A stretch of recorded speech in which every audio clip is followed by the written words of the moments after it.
This lesson is a pre-recorded session from my online classes. Every month I offer a free lesson so you can see if my online classes are the right fit for you to access those free lessons. So here's a quick tutorial on how to access it. Is that first you need to make sure the fact that you're logged in, because if you're not logged in, it's not going to allow you either log in or sign up. So let me just log out so I can show you the fact that even though, let's say the fact that you are logged out, it's not going to allow you to join for free. So let's just wait for it to load. So you're going to click on join online classes. It's very important to click here. Reason for that is the free courses for each grade. That's where you're going to see it. Hope that makes sense. So you're going to click here. Then for example, I'm going to use this May-June class. So this is for people that are writing in May-June. Obviously, when they're done with the exam, it's going to disappear. But you can pick any grade. So if you're in grade 12 or you're upgrading in November, you're going to be under grade 12, even if you're upgrading writing in November, just to say that. But if you're in grade 10 or grade 11, there is a specific class for you. As you can see, it's free. So there is no payment if you want to preview and basically see whether the online class is for you. And also it's links to get how to purchase each and every courses, because of I've seen the fact that there's so many courses here. So the easiest way to get to basically see which course you want, they are all compacted in this class. Hope that makes sense. I just made it very easy for you guys. But if you want to just scroll down and see all the courses, you can do so here. As you can see, you can do so and scroll and purchase the course that you want. The nice thing is the fact that the minute you purchase, you get immediate access. But if you are struggling, I'll leave my WhatsApp number down in the description so that you basically still can purchase it if maybe you're having difficulties purchasing it online. Just wanted to say that. So I'm going to take this one as an example. So I'm going to say preview course. Then I'm going to say get course.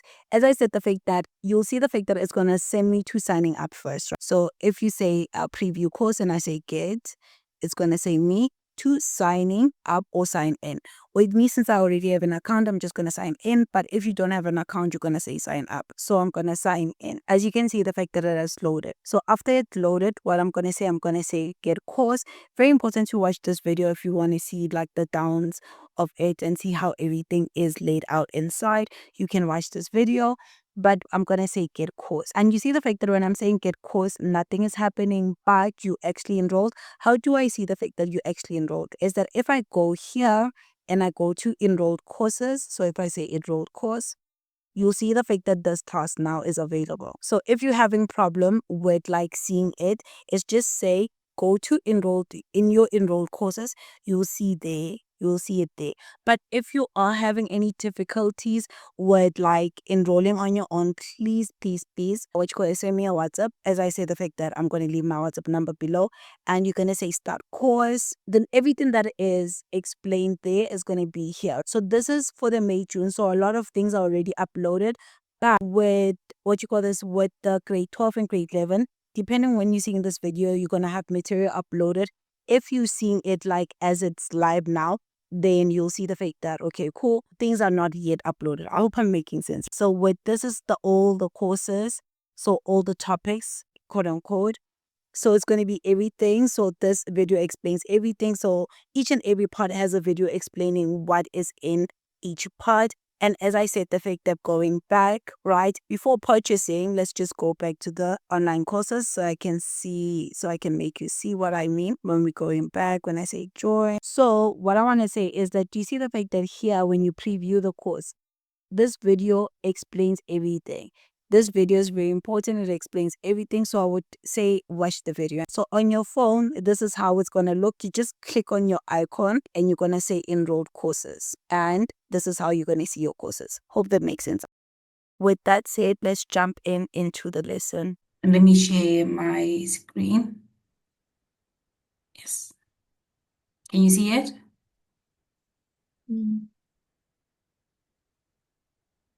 Yeah. Okay.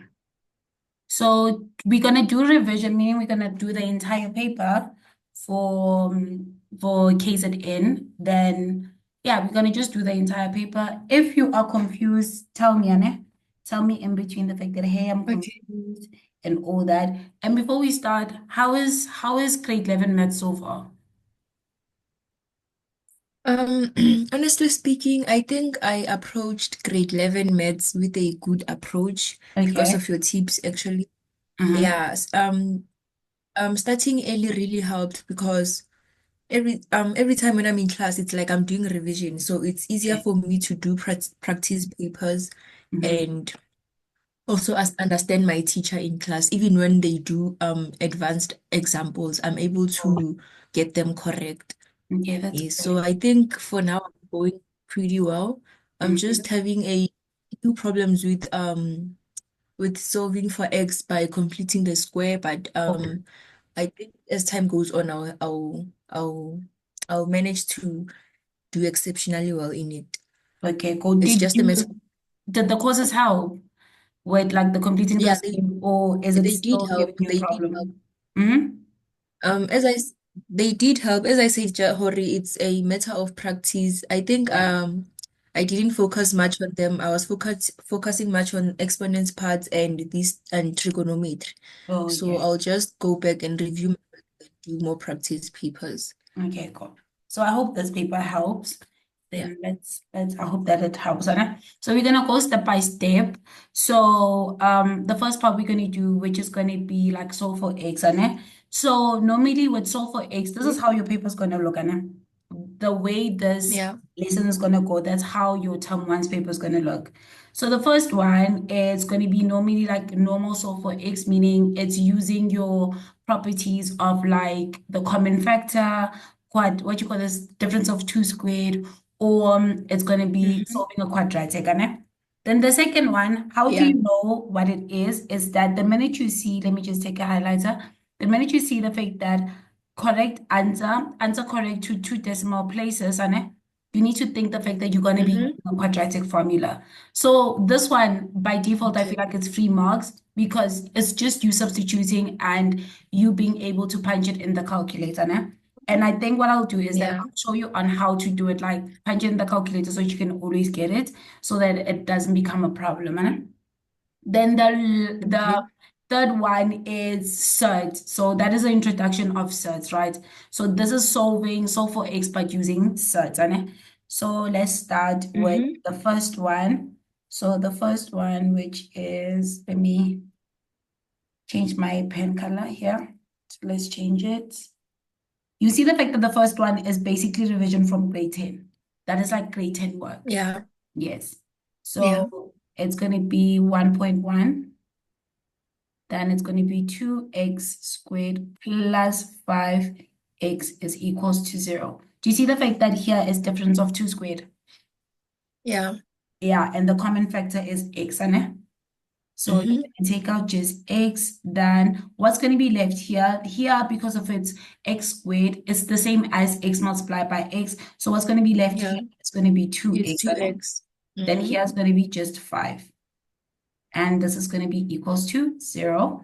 Then you're going to basically equate, what you call this, equate each x and this bracket into being 0, equate it to 0. So Mm-hmm. it's going to be the same as x is equals to 0, or it's going to be 2x plus 5 is equals to 0. Then we need to Yeah. solve this. Take the number first to the other side. So you're going to have 2x is equals to, when you take it to the other side, it's going to be negative 5. Then divide both sides by 2. So it's going to be the same as x is equals to negative 5 divided by 2. You okay with that, right? Yeah. Yeah. So now we're going to move to 1.1.2. As I said, the fact that the minute you see this, you need to think about the quadratic formula. So with this, with the way it is that it's already in this form, which is ax squared, right? Plus bx Mm-hmm. plus c, which is equals to 0, which is perfect because of that's the state that we wanted it to be, so that we can like use the quadratic formula. So the quadratic formula says the fact that it's going to be x is equals to negative b, that's going to be plus or minus, then it's going to be the square root, right? Then it's going to be b squared minus 4ac, then divided by what? Divided by 2a, right? So here we need what? Our a, b, and c, as you can see how the formula is set up, right? So here we see the fact that our Mm-hmm. a is equals to what? Is equals to negative 4. Then our b is equals to 3. then our C is equals to what? Is equals to 6. So substitute. So it's going to be X is equals to what? Is equals to negative.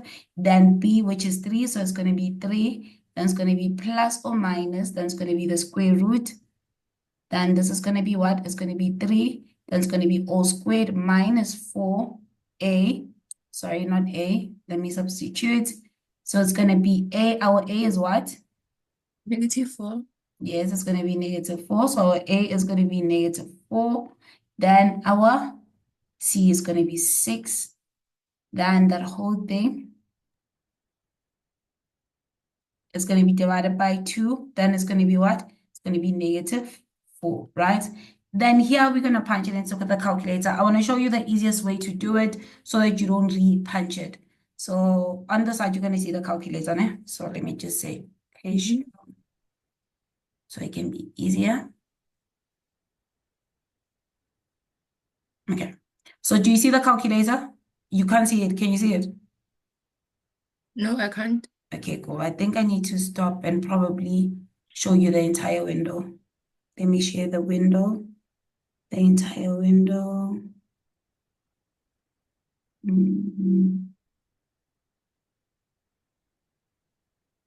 Let me see. These documents. Portion. Okay, cool. Let me just share the screen that I want to share, then I'll move back to the other one.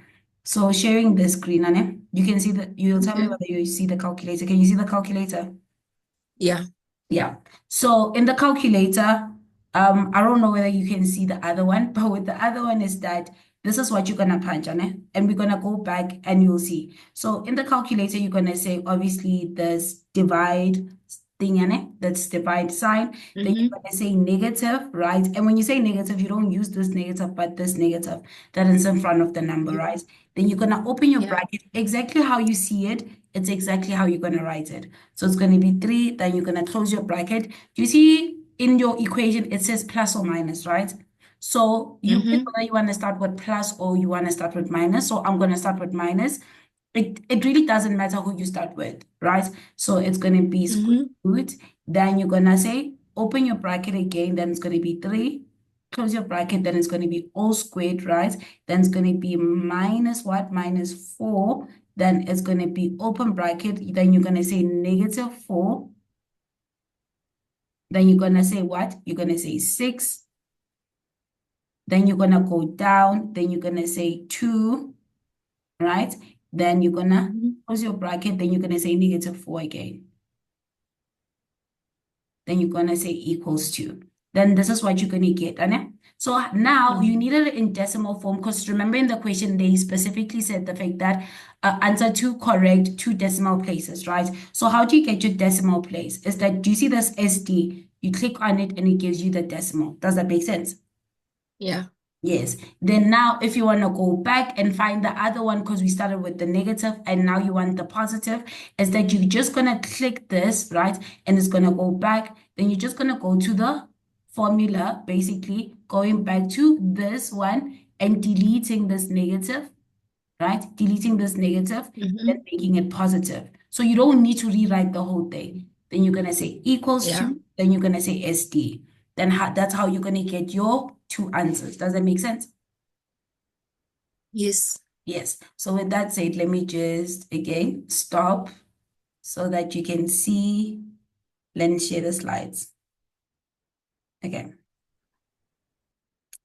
Share the slides.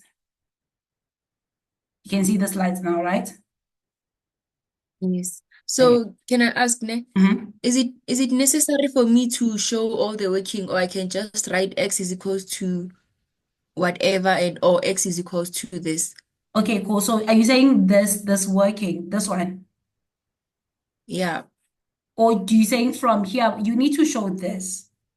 Do you see this one? You I need to show everything, even the substitution part. No, yeah, like when you're done substituting, yes, you need to basically show this and show this. Then you can just go to the final answer.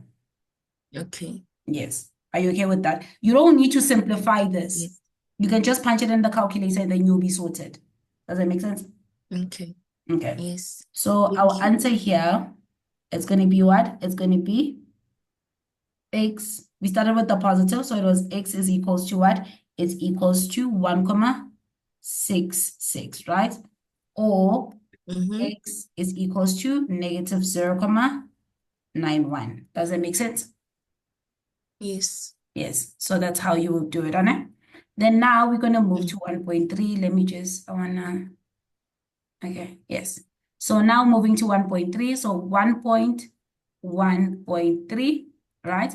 So with 1.1.3, is that we need to solve for x and we have square root, right? So we have the fact that 3 root, then it's going to be what? It's going to be x minus 2 is equals to what? Is equals to x, right? So it's two ways. I know the fact that in the course, I specifically say the fact that you need to leave the square root alone, right? So let me just use that root so that I'm not confusing you guys. And it's easier because of you don't forget to square root the number in front of it. So let's get rid of the number in front of it and make sure the fact that the square root is alone, right? So you're going to have the square root of x minus 2 is equals to what? Is equals to x. Then this is going to be divided by 3. Does that make sense? Correct. Yes. Yes. And now you're going to square both sides, right? So it's going to be the square root of x minus 2, right? Then this is going to be all squared, and this is going to be x divided by 3. Then it's going to be all squared because we want to get rid of the what? The square root, right? So here where we're going to have, x minus 2, right? Is equals to what? Is equals to distributing the square root, right? So this is going to be x squared. Then at the bottom is going to be 3 squared, which is going to give us 9. Are you okay with that? Yeah. Yes. So now I don't want this division. So I'm going to basically take this to the other side. So this is going to be the same as 9 open bracket is x minus 2 is equals to x squared. Does that make sense or did I confuse you? I didn't lose you guys, right? No. Okay. So now with that said is that we're going to distribute the 9. So it's going to be 9. So it's going to be 9x. Then you're going to say what? You're going to say 9 multiplied by 2, which is going to be negative 18, right? Is equals to x squared. Then now what we're going to do is that we're going to take everything to one side. So since this side is already a positive x squared, right? And when we factorize, we want to deal with positive. The coefficient of x squared needs to be always positive. So I'm just going to take these numbers to the other side. Right? So this is going to be the same as 0 is equals to what? To x squared. Right? This one is going to be negative 9x, and this one is going to be plus 18, right? Then this is just normal factorization, which is going to be what? Which is going to be the following. When you factorize that, it's going to be the same as having two brackets. So it's going to be x minus what? Minus 6. Then it's going to be x minus 3, right? So now you guys are okay with factorizing, right? You don't have an issue with that. Okay. No. So now what we're going to have the following. We're going to equate both the bracket by 0. So it's going to be what? It's going to be x minus 6 is equals to 0. Or it's going to be what? It's going to be x minus 3 is equals to what? To 0. So this is the same as x is equals to what? To 6. Or it's going to be what? It's going to be x is equals to positive 3. Remember the fact that when you're dealing with square root, what do you need to do? You need to check whether the left-hand side matches up with the right-hand side. Are you guys okay with that? Yeah. Yes. So I'm going to need space. So let me just do this. Okay. Let me erase this portion for testing.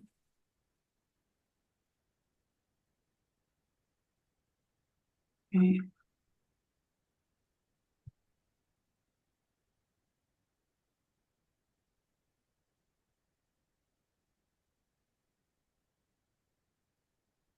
So now we're going to check whether the left-hand side matches up with it's equals to the right-hand side so that we can pick which one it is, right? It's either both of them or one of them, right? So that's what we're going to do. So this is regarded as the left-hand side, right? And this is regarded as the right-hand side, right? So for the first one, which is x is equals to 6. Now we're going to check the left-hand side, right? So the left-hand side, we know the fact that it's going to be 3 square root right? Then now wherever we see x, we're going to substitute by 6. So it's going to be 6 minus what? Minus, so this is left hand side. Let me just do this. Yeah, left hand side is equals to. So this is going to be minus 2, right? Then this is going to be equals to what? Punch that into the calculator when you say 3. Then when you say 6 minus 2 square root of 6 minus 2, you're going to get 6. We see the fact that this is 6. And we see also that the right hand side, right, is basically equals to x. And x is 6, right? So do you see the fact that the left hand side here is equals to the right hand side? So this is part of our solution. Does that make sense? Yes. Yes. Now we're going to do what? For x is equals to what? Is equals to 3, right? So we're going to check the left hand side, right? Which is going to be equals to 3, then square root. Then this is going to be what? Wherever we see what? Wherever we see x, now we're going to substitute by 3. So it's going to be 3 minus 2, right? And this is going to give us what? This is going to give us 3. Do you see that? So then our right hand side also is equals to x. And our x in this case is 3. So it's going to be 3. Do you see the fact that we have that left hand side is equals to right hand side? And this is also part of our solution. So both of them are part of our solution. So it's very important to always check, because of it's not going to be always the case, the fact that both of them are part of the solution. Does that make sense? Yes. So that's the first portion of the questions. Now, any questions before I move on to the next part? Nope. Okay. So now we're going to move on to 1.2, which is inequality, right? So they say, given that x squared minus x minus 20 is less than 0, then they say solve for x if x squared minus x minus 20. So the first one, we need to solve normal inequality, right? So today I'm going to use the graph method. I'm not going to use the line method. I'm just going to use the graph method. Then you pick between, because in the course I know the fact that I'm using the line, which a lot of students are complaining. But now with this one, I'm going to use the graph method because I think it's a little bit simpler. And I'm thinking of updating the one in the course too. So with solving inequality is going to be the following. It's going to be 1.1.2, right? We have x squared minus x, right, minus 20 is less than 0. Then the first thing that we need to do is that we need to factorize, right? So when we factorize, what do we get? We get the fact that we're going to have x plus 4, right? And we're going to have what? X minus 5. It's going to be less than 0. Then this solves our critical value. So when we solve this, we're going to have x plus 4, right, is equals to 0. Or we're going to have x minus 5 is equals to 0. So this is the same as x is equals to what? It's equals to negative 4. Or this one is going to be x is equals to positive 5. And this is going to be our critical values. Does it make sense? Yeah. Yes. So now, since we have our critical value, you're going to draw, normally, you're going to draw a Cartesian plane, a Cartesian plane, or just a line, just to indicate where our critical values are going to be on the number line, right? So we know the fact that this is going to be what? Negative 4 here, and this here is going to be, my pen is, wait, sorry, okay. So this is going to be 5, Then now, using the graph method, so this is where your critical values are. Now, using your graph method is that since this is a quadratic function, right? This is a quadratic function. Do you guys agree? So this is a quadratic. Okay, this is a quadratic function, right? So with the quadratic function, remember the fact that a determines the shape, right? Which is a is the coefficient of x squared. So we know the fact that when a is greater than 0, which is positive, it's going to be a smiley face, right? And when a is less than 0, it's going to be a sad face. So from our question, what is our a? We see the fact that a here is equals to 1, which is greater than 0, right? So our shape is going to be what? It's going to be a smiley face. So that's what we're going to do, is that you're going to have a smiley face that cuts through these 2 points. So it's going to be like this. Does that make sense? Yes. So you're going to have this, right? Then now on your number line, you're going to have the following. You're going to put negative infinity, right? And you're going to put positive infinity because when you write your answer, that's where your portions are going to be, right? So your graph, this line is going to be divided into portions. So let me just divide it into portions. So this is going to be the first portion and the second portion, and this is going to be the third portion. So your answer is going to lie between the first, the second, and the third. Does that make sense? Yeah. So now I want to show you guys in terms of reading it, which parts are we reading, right? So always we're going to read this part, right? Then here we're going to read this part, or our answer is going to lie within this part. Does that make sense? Yeah. Yes. Okay. So now, since now we understand the shape, which is sorted, now we need to understand what does it mean when it's greater than, right? And when it's less than. So when they say the fact that when it's eating 0, right, it's the same as, do you see the fact that this, we can rename it, this x squared? Do you see the fact that this x squared minus x minus 20, we can name it as being what? A function, right? Which is f of x. Do you guys agree? We can say the fact that that is f of x. So in terms of f of x, is that f of x, do you agree the fact that that is the same as y? Because if it's either we call it f of x or we call it y, does that make sense? Yeah. So in essence, what are they saying is that if we in the Cartesian, which is that's what I'm saying at first when I was talking about the Cartesian, right? Is that when they say y, and y, remember that y is this entire function, right? When they say y is greater than 0, what they mean is that we're looking at the positive parts of y. So we're looking at the positive parts of y. And when we say y is less than 0, then we're looking for the negative parts. Does it make sense? Yes. Okay. So now let me just draw a simple sketch on the side so I can, without looking at this, wait. Randy, Yes? can I ask you, I'm too lost. You see on the A is greater than 0 part, like, where do we Yes? see that this is our, how can we see that this is our A? Oh, Like, which value is gonna be there? so you're saying which value is gonna, how I'm gonna see which one is our A? Yes. Okay. Do you see the fact that, remember the fact that when you're doing the quadratic, when you're using the quadratic formula, right? Let me just go back. Do you see the fact that when you're using the quadratic formula, the number that is in front of x squared is always A? The number that is in front of x is B. Yeah, it comes from that. Does that make sense? Okay. Yeah. Are you okay? Mm-hmm. I'm saying, are you okay? No. Yeah, I am fine. I understand. Okay. Wait, let me take out my headsets.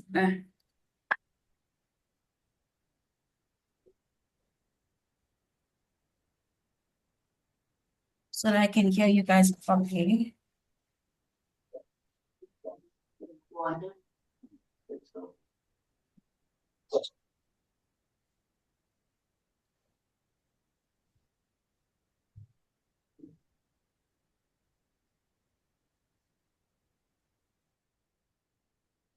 Can you guys hear me?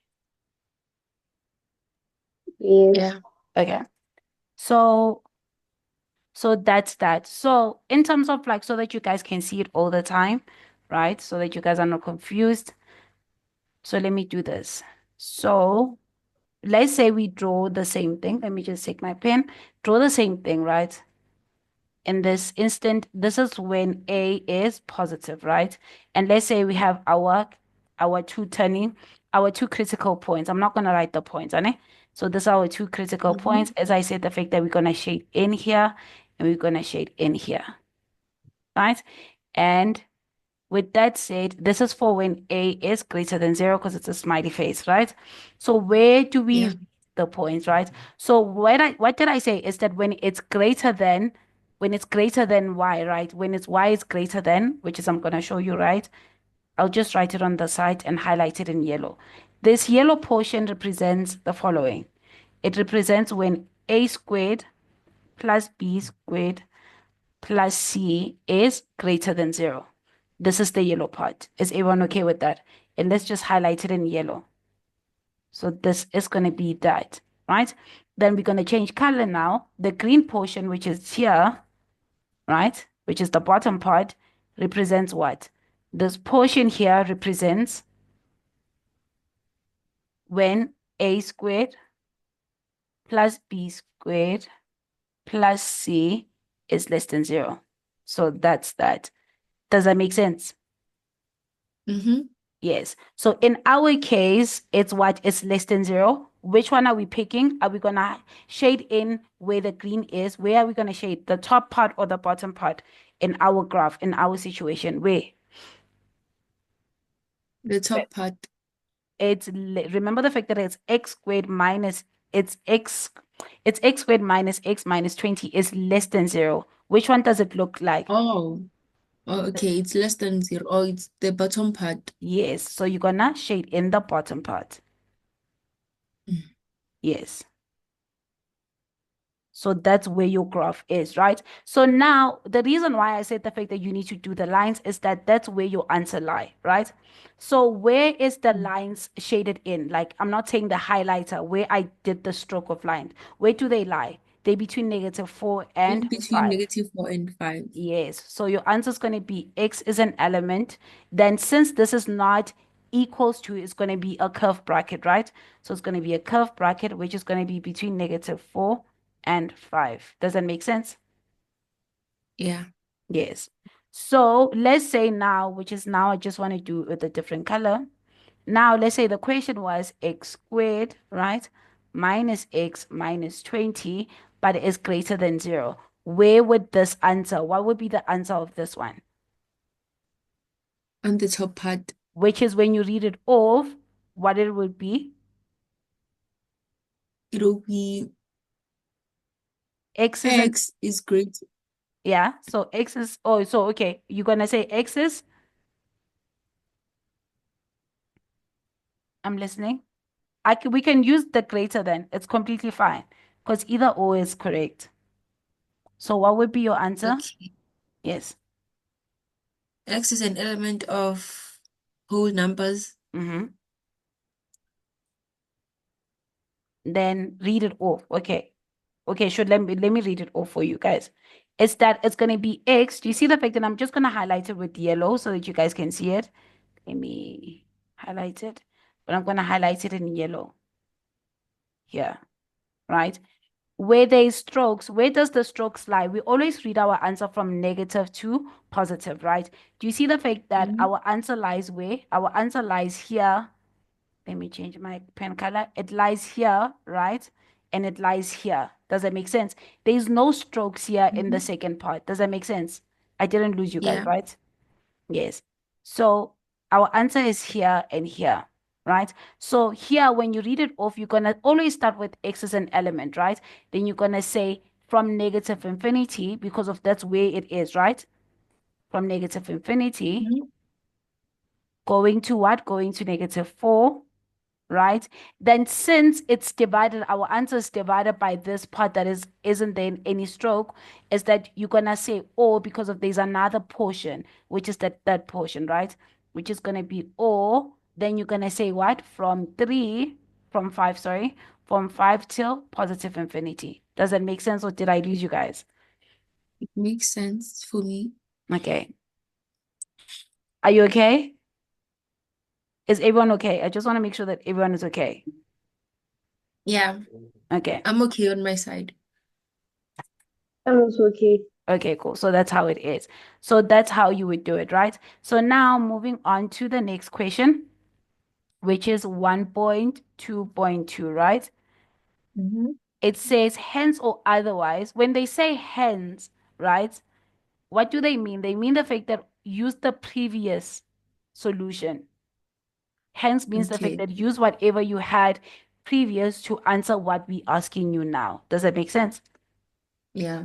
So they say hence or otherwise, determine the sum of all integers satisfying the inequality x squared minus x minus 20 is less than 0. So the fact that we need to determine the sum of all the inequalities that are satisfying this solution. So that's what they're saying is the fact that, remember the fact that we already solved this and we solved it as what? As x is an element of what? Of -4, right? And 5. Does that Right. make sense? Yes. Yes. So it's gonna So be negative what is, 3, yes. So we're gonna add up all the numbers -2. between, yes. We're gonna add up all the numbers that are between -4 and 5. That's good. So what are the numbers between -4 and 5? Remember, because of it's a curved bracket, we cannot include 4. Does that make sense? Yes. Yes. So in our case, it's going to be what? It's going to be -3, right? Then it's going to be plus, let's put it in brackets, right? It's going to be -3, it's going to be -2, plus it's going to be -1, right? Then it's going to be plus what? Plus 0, and then it's going to be plus, then you're going to have 1, then you're going to have 2, then you're going to have plus, then you're going to have 3, then you're going to have plus, then the last one is 4. Why are we ending at 4? Because of it's a curved bracket. 4, this 5 is not included, and also this -4 is not included, right?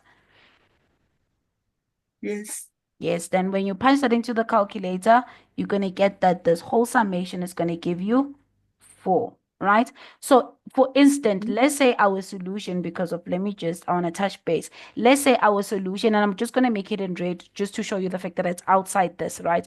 Let's say our solution was x is an element between what?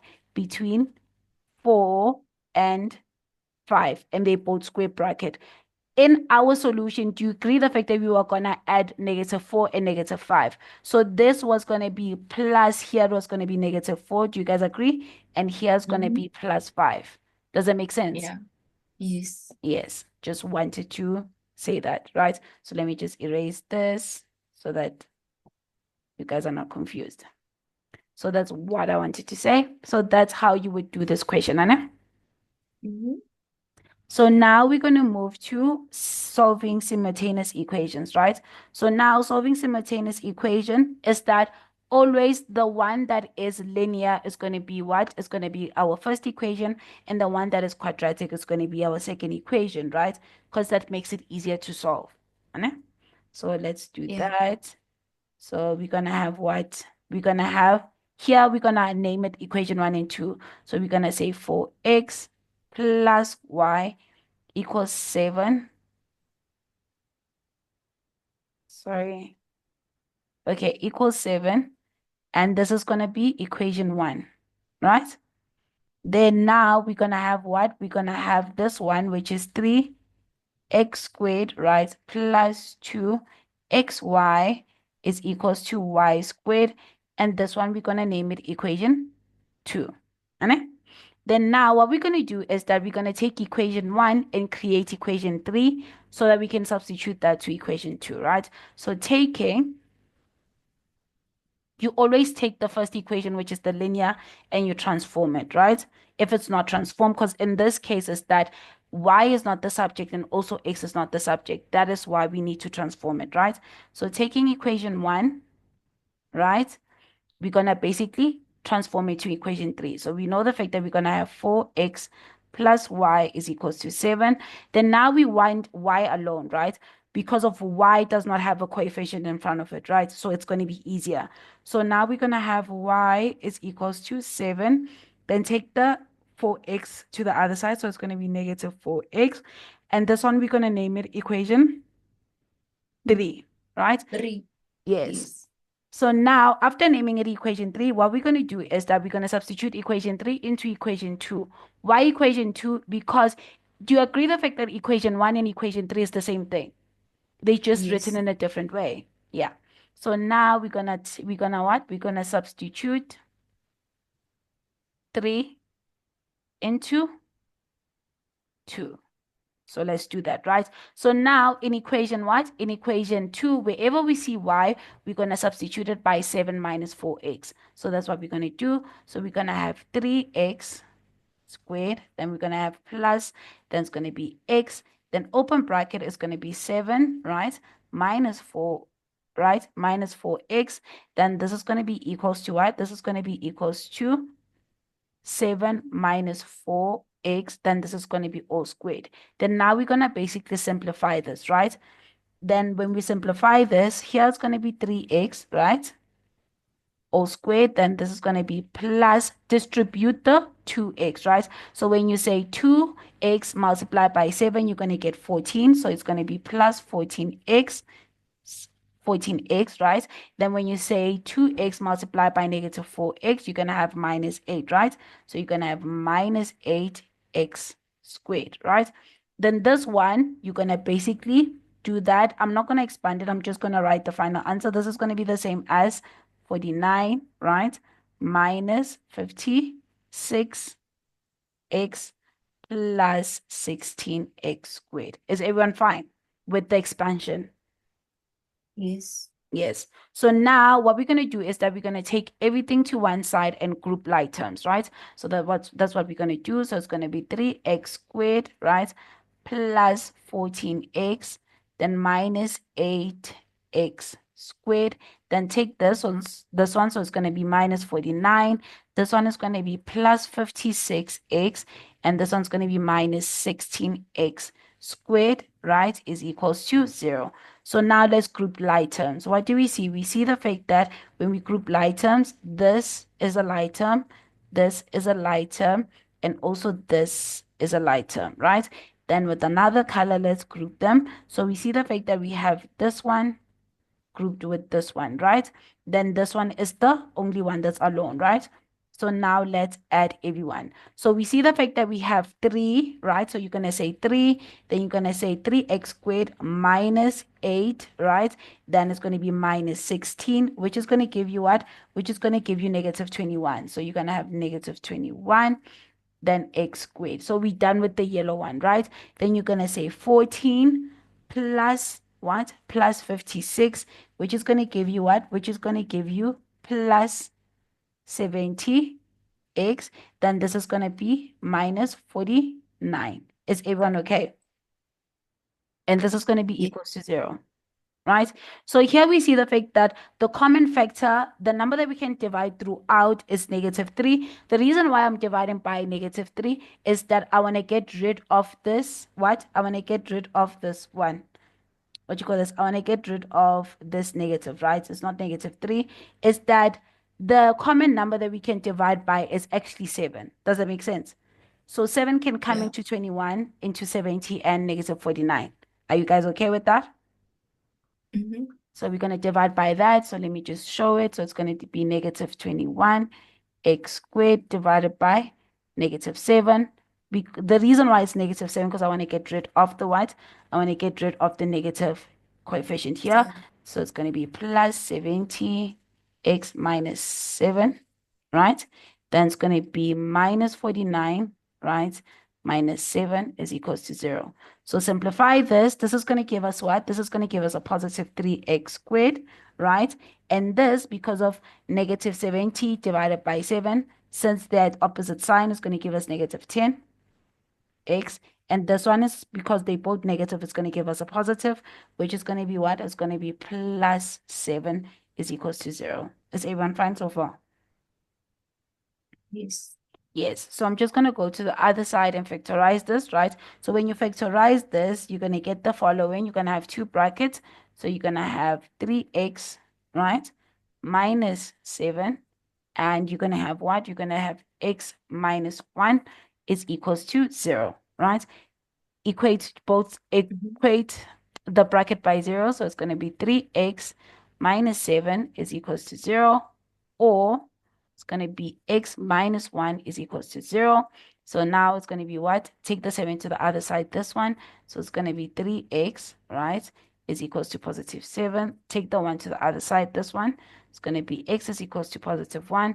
Divide both sides by 3. So this is going to be the same as x is equals to 7 divided by 3. Any questions so far? Any questions? No. Okay, so now we're going to substitute our x to get our y, right? Because we're solving for both x and y. So we're going to say substitute x, right? And into what? Into the third equation. Why the third equation? Because it's already in terms of y, isn't it? Yeah. Yes, so you're going to say, for the first one, it's going to be y is equals to, wherever we see x, we're going to substitute by this x, right? So it's going to be 7 minus what?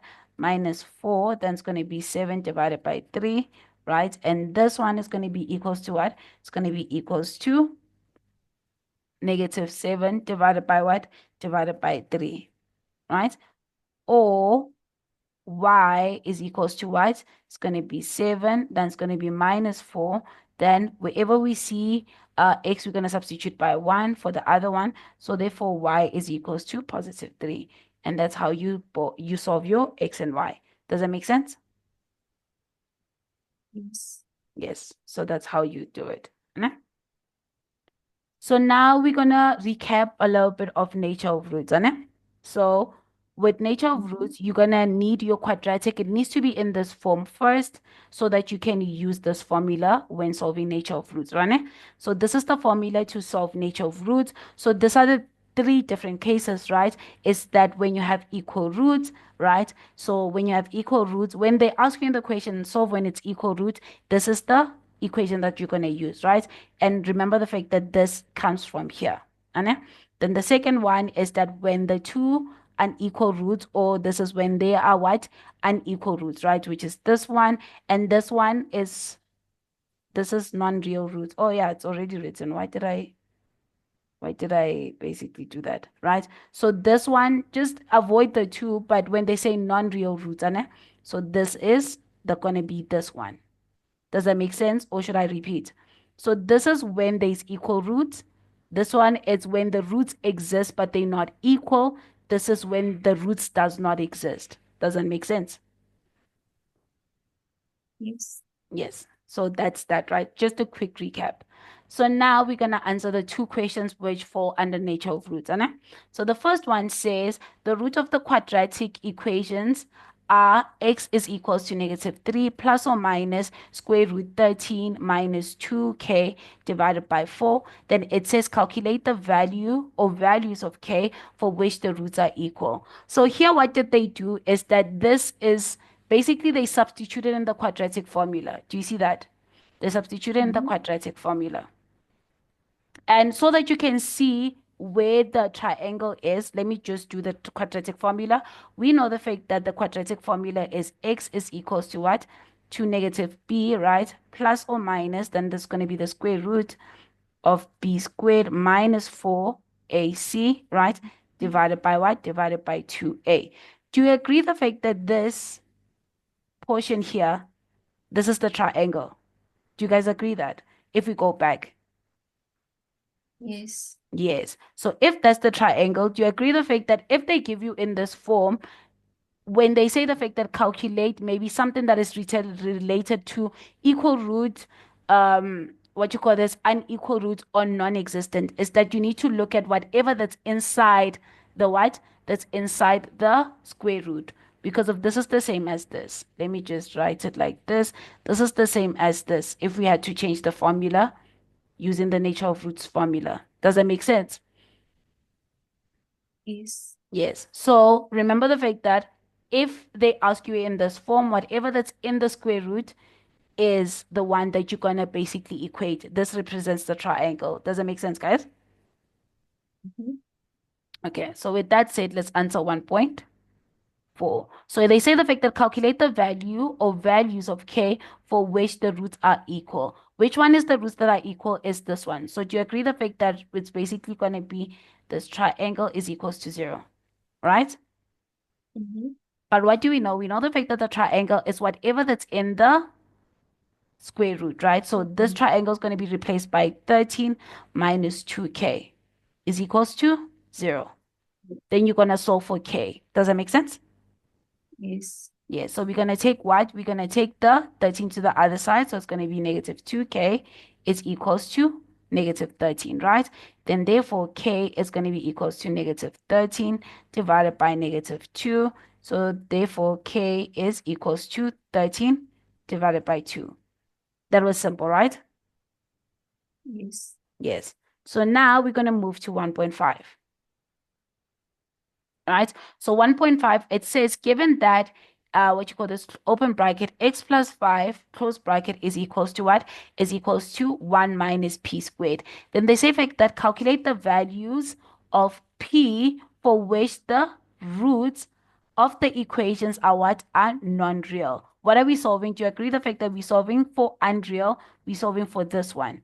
This one talks about unreal roots and non-real roots, and this was the one, right? So we need to find what? We need to find this triangle for this situation. Does that make sense?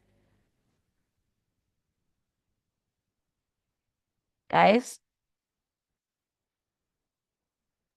Hello? Oh, yes. I Yes. actually unmuted. Sorry. Oh, sorry. Are you guys okay? Yes. Yes. So remember the fact that when we were doing the notes, it says the fact that it always needs to be in this form to use this equation. Does that make sense? So we always Yes. need to write it in this form. Ane? And we always know the fact Yeah. that if we write it in this form, obviously the C is the one that's going to look weird. It is going to look weird, but the goal is to have it in this form. Ane? So do you see the fact that in our Yes. case, we need to expand this so that we can have it in that form, right? Mm-hmm. Yes. So let's do that. So we have the fact that we have that x plus 5 all squared is equals to 1 minus p P squared, squared. right? So we're going to expand this. Mhm. So when we expand it, what we're going to have? We're going to have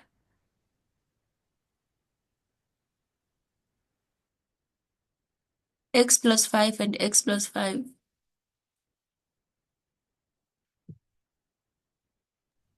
Hello? hello, sorry. We're going to have x squared, right? Sorry. It's going to be x squared plus 10, right? It's going to be x squared plus, 10x 10x plus plus 25. yes, plus 25. 25. Then it's going to be equals to 1 minus p squared, P right? squared. Yes, then we're going to take everything to one side. So when you take everything to one side, what we're going to have the following. We're going to have that. It's going to be x squared, right? Plus 10x plus 25. Then this is going to be minus 1. Then it's going to be plus p squared is equals to 0. Are you guys fine? Yeah.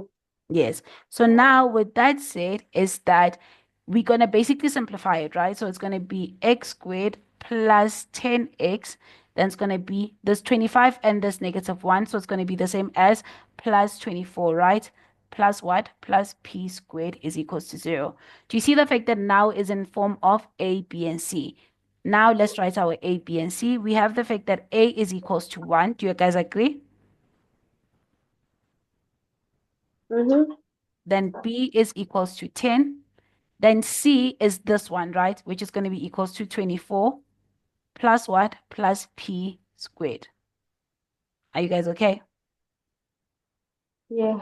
Yes. Remember the fact that what we're looking for? We're looking for the triangle. So we're looking for this when it's unreal, right? So it's going to be less than 0. So we know the fact that this, right, is equals to b squared minus 4ac.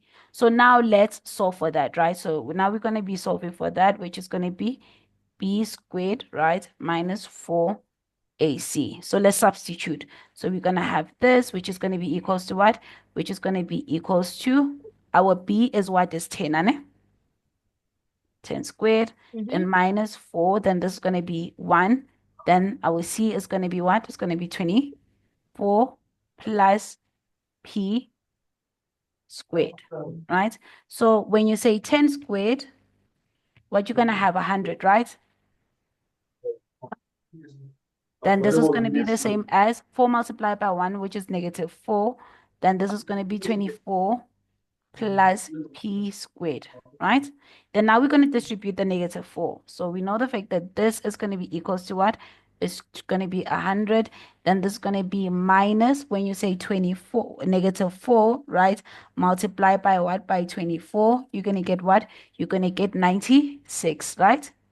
6. And when you say negative 4 multiplied by p squared, it's going to be what? Negative 4 p Negative squared. 4p squared. Yes, right? So now I'm just going to erase this. So now we're going to simplify it a little bit further. We know the fact that 100, right? Minus what? Minus 90. Minus 96 is going to give us what? 4, right? So this is going to be the same as 4 minus 4p squared. So do you agree the fact that now it's going to be, let me just do this so it doesn't confuse. So can you please mute, please, on your side? Can you guys mute? Yes. So we're going to have the following, which is going to be the triangle is less than 0, right? So we already know that the triangle is equals to 4 minus 4p squared is less than 0, right? Do you agree the fact that this is what? This is inequality, right? No, Yes. it's is it? It is. Yes, it is inequality. So Yes. do you guys agree the fact that this is inequality, right? So now what can we Yes. take out? We can take out 4 as the common factor, right? So when you take out 4 as the common factor, do we need to really take out 4 as a common factor? Because we need critical values, so we need to solve for this, right? So let's solve for this. So this is going to be the same as we can. Yeah, I need critical values. So let me just finding critical values so that it makes sense. I don't want to confuse you guys. Finding CV, right? So we know the fact that we need to solve for that. So it's going to be minus 4p squared is equals to 0. I'm solving for critical values. That's why I'm equating it by 0, right? So taking this to the other side, this is going to be the same as what? Taking this one to the other side is going to be the same as 4 is equals to what? Is equals to 4p squared. Is everyone okay? Yes. Dividing both sides by 4. So this is going to be the same as 1 is equals to p squared. Is everyone okay with that? Is everyone fine? So now finding what? Finding the, what you call it, square rooting both sides because we need p alone. This is going to be the same as plus or minus 1 is equals to p. Therefore, meaning our P. critical values is going to be what? It's going to be p is equals Negative to 1. 1. Yes. Or? Oh, yes. Yes. It's P is negative equals 1. to Is everyone okay with that? yes. Okay, let me do this because we still need space.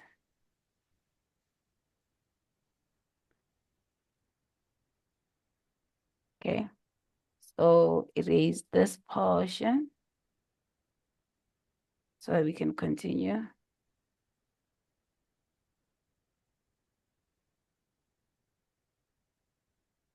It's a lot of work, ne? It is. That is why it's 5 marks. You work for that 5 marks. Okay.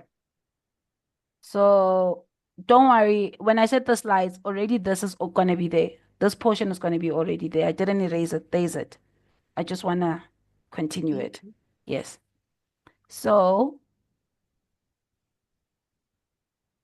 we here, right? So we see the fact that our critical value is P and what? It's this two, right? So we know the fact that this is the one that we need because of that's where we're gonna evaluate our solution. So this, when we're rewriting it, do you agree the fact that when we're rewriting it, making sure the fact that the one with the P squared that comes in front, this is gonna be the same as negative 4p squared, right? Then this is going to be what? It's going to be plus 4 is less than 0. So the thing is, with inequality, we never want to deal with a negative.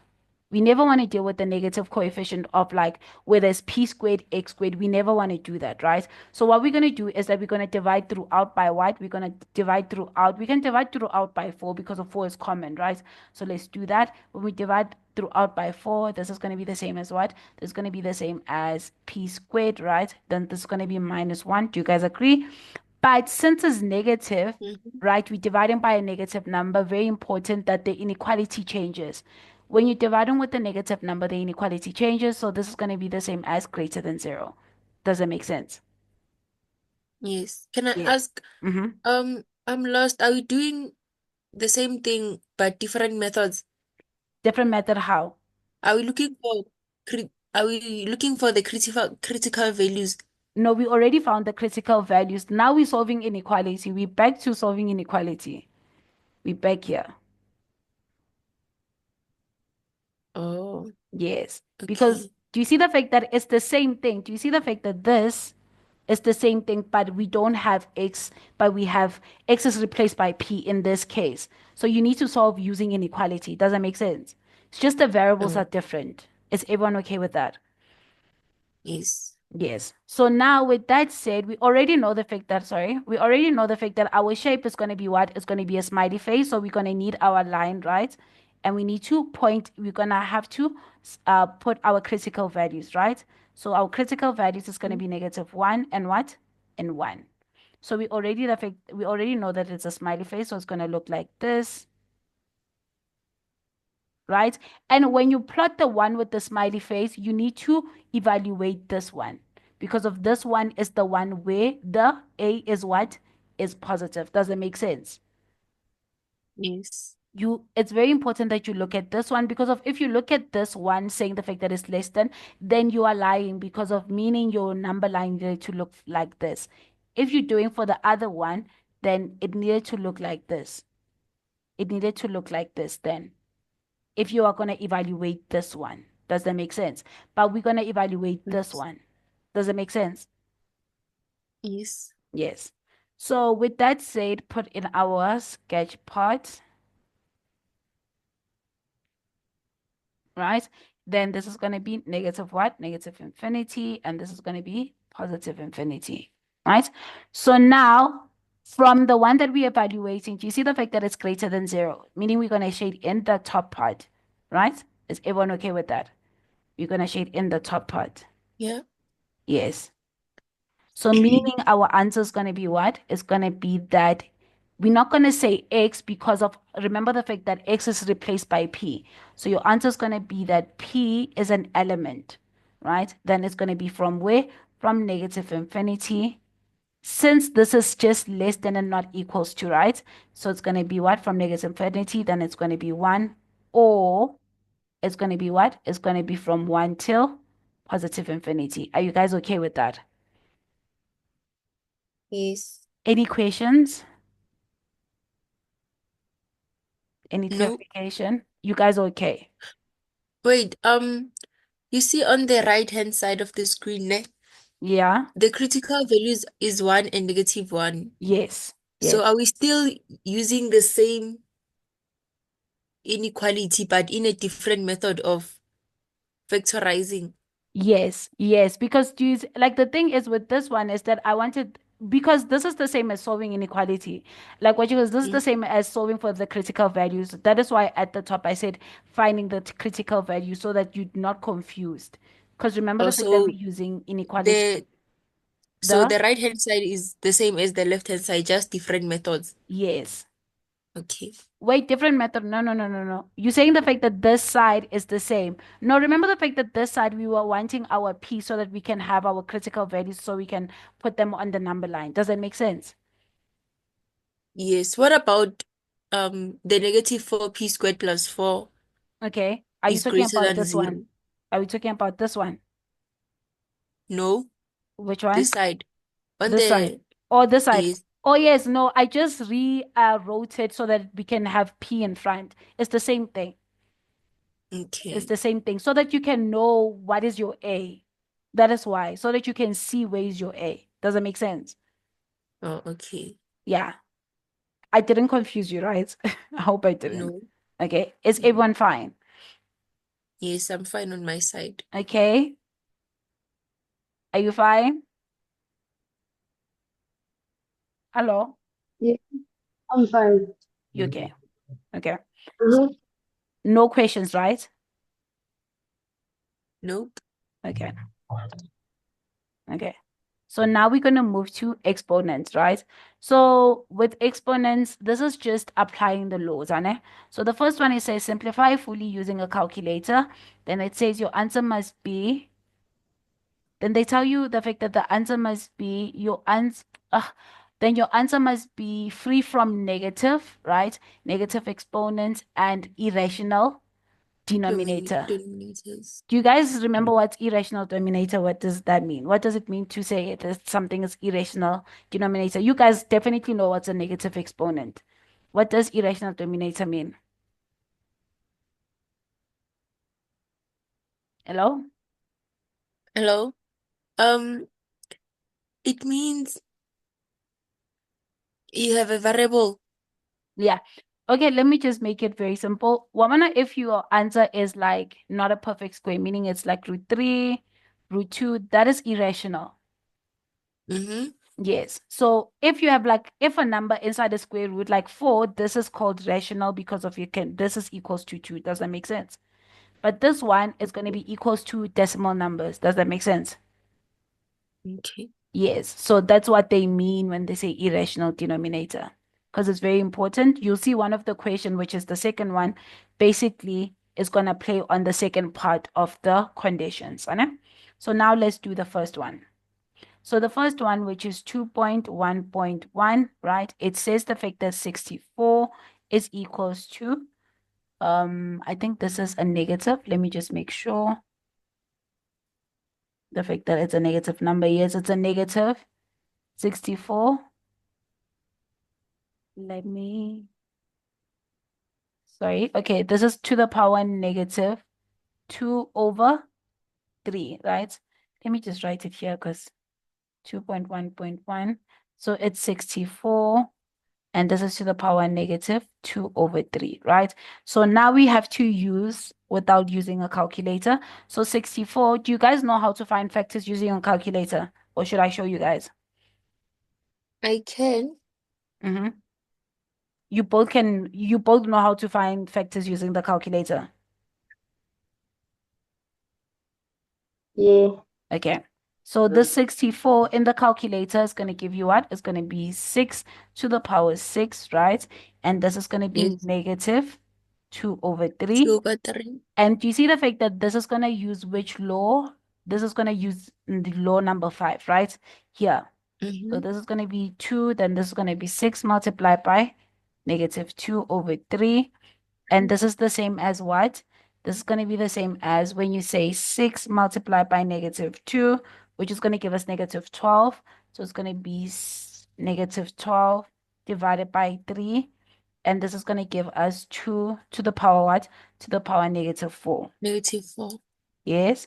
Remember the fact that we do not want what? Negative Negative exponents. exponents. So that meaning we're going to apply this one. So this is going to be the same as 1 divided by 2 to the power 4. Then this is going to give us what? 16, right? It's going to be 1. Yes. And that's going to be your final answer for this one, right? Then Mm-hmm. now we're going to move to 2.1.2, right? Which is going to be what? Which is going to be 2. No, not 2. Maybe it's 3. So it's going to be 3 to the power 2n plus 2, right? And this is going to be minus 9. It's going to be n, right? Minus 1. And this whole thing is going to be divided by 2 multiplied by 3 to the power what? To the power 2n plus 1. So let's solve this, right? So do you see the fact that we have a 3 here, and then the denominator, we have a 3, we have a 2. So the one that's a problem is this 9. So we need to find the factors of this one. So when we do that, it's going to be 3, then it's going to be 2n plus 2, then it's going to be minus, this 9 is going to be the same as 3 all squared, right? And this is going to be n minus 1. Then this is going to be divided by what? By 2 multiplied by 3. Then 2n plus 1, which is good because now do you see the fact that everything is in terms of 3s and 2s? Is everyone okay with that? Yes. So now what we're going to do is we're going to distribute using what? Law 5, which is going to be what? Which is going to be 3, 2n plus 2. Then it's going to be minus, this is going to be 2n, so it's going to be 3, 2n. Then it's going to be 2 multiplied by negative 1, which is going to be negative 1. Negative 2, sorry. It's going to be negative 2. And this whole thing is going to be divided by 2 multiplied by 3, 2n plus 1. Then now what do we see? We see the fact that 2n, right, is common. Do you see that? It's common in the denominator and also in the what you call this, in the denominator and numerator, right? So we're going to take that out as a common factor. But before we do that, is that we're going to basically make it in a sense of like they are multiplying each other. So this is going to be, I'm going to basically reverse law number 1. That's what I mean. For all of them, I'm going to reverse it so that we can have it like this instead of like this. Does that make sense? Is everyone okay? Yes. Yes. So this is going to be the same as 2n multiplied by 3 all squared minus, then this is going to be 2n. then multiply by what? By 3, then it's going to be -2. Then this whole thing is going to be divided by 2. Then it's going to be 3 to n. Then it's going to be multiplied by 3 to the power 1, right? Do you see the fact that 3 to the power 2n is a common factor? So here you're going to be left with 3 to n. Then open bracket here, you're going to be left with 3 squared, right? Then this is going to be minus, here you're going to be left with 3 all squared like this. And this whole thing is going to be what? Then here you're going to be left with 2 multiplied by what? By 3 to n, then just 3 to the power 1. So do you see the fact that this, because in the denominator, everything is multiplying, this and this are going to cancel out, right? So you're going to be left with what? With 3 squared minus this one. We're going to change it into 1 over 3 squared, right? And this is going to be divided by 3. Is everyone okay with that?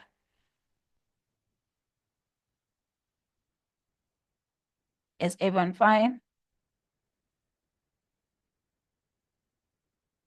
Are you guys Can I okay? ask, where did the 2 go? This one, the Yes. denominator. Where Where did did the the, 2 go? oh, sorry, multiply go. by 2. Sorry. Yeah. Sorry, I forgot that. Is everyone fine now? Yeah. Yes. So now expand it or simplify it. This is going to be 9 minus 1 over 9, right? And this is going to be divided by 6. Right? Then now what we're going to have is the following. You're going to have this one is going to be the same as, let me just move it here. When you say 9 minus 1 over 9, you're going to have 80, right? Divided by what? Divided by 9. And this whole thing is going to be divided by 6. Now I want to get rid of this division. This is the same as 80, right? Divided by 9, divided by what? Divided by 6, right? Is everyone okay so far? Yes. Yes, and this is going to be the same as when we change division into multiplication, which is going to be 80 divided by 9, multiply. Since now we're going to change, meaning this is going to go to the denominator, so it's going to be 1 over 6, right? So when you say 80 multiplied by 1 is going to give you 80. When you say 9 multiplied by 6, you're going to get 54. So you're going to have 54. 54, right? You can simplify it further. So when you say 80 divided by 54, you're going to get 40 divided by 27. Is everyone fine with that? Yes. Okay, so that's how you will do that one. So now we're going to move to the one that deals with what? With surds, right? Remember the fact that this is a follow-up from this question. Remember the fact that they said the fact that we shouldn't have irrational what? Denominator, right? So let's do this. So with this one, we're going to have the following. So let's do it. So we're going to have, when we start, we're going to have 3 minus square root of 3, right? All squared. And this is going to be divided by, can you please switch off please mute your mic. And this is going to be the square root of 3. Then there's going to be the square root of 6, right? So at the top, we're going to basically expand this. So we're going to have 2 brackets. So it's going to be 3 minus square root of 3, right? And it's going to be 3 minus square root of 3, right? And this is going to be what? Here, do you see the fact that this one is rule number 1? Because of both of them are the same square, right? Both of them uses the square root. So what we can do is that we can basically put in the same square root and multiply the 2 together, right? So that's what we're going to do. So this is the same as saying the square root using rule number 1, which is going to be the same as 3 multiplied by 6. Is everyone okay so far? Yes. Okay. So now let's expand the numerator. So let's do that. Let me do it here. So, okay, let me expand it from here. When you say 3 multiplied by 3, it's going to give you 9, right? So you're going to have 9. When you say 3 multiplied by negative root 3, this is going to be the same as 3 root 3, right? And when you say negative 3 multiplied by 3, it's going to apply negative root 3 multiplied by 3, it's going to give you negative 3 root 3, right? But when you say 3, right, what you call this, when you say negative root 3 multiplied by root 3, so this is going to be the same as negative root 3 multiplied by root 3, so this is going to be the same as negative, and negative is going to give you a positive, so this is Positive. this, yes. But you see the fact that we're back at this one.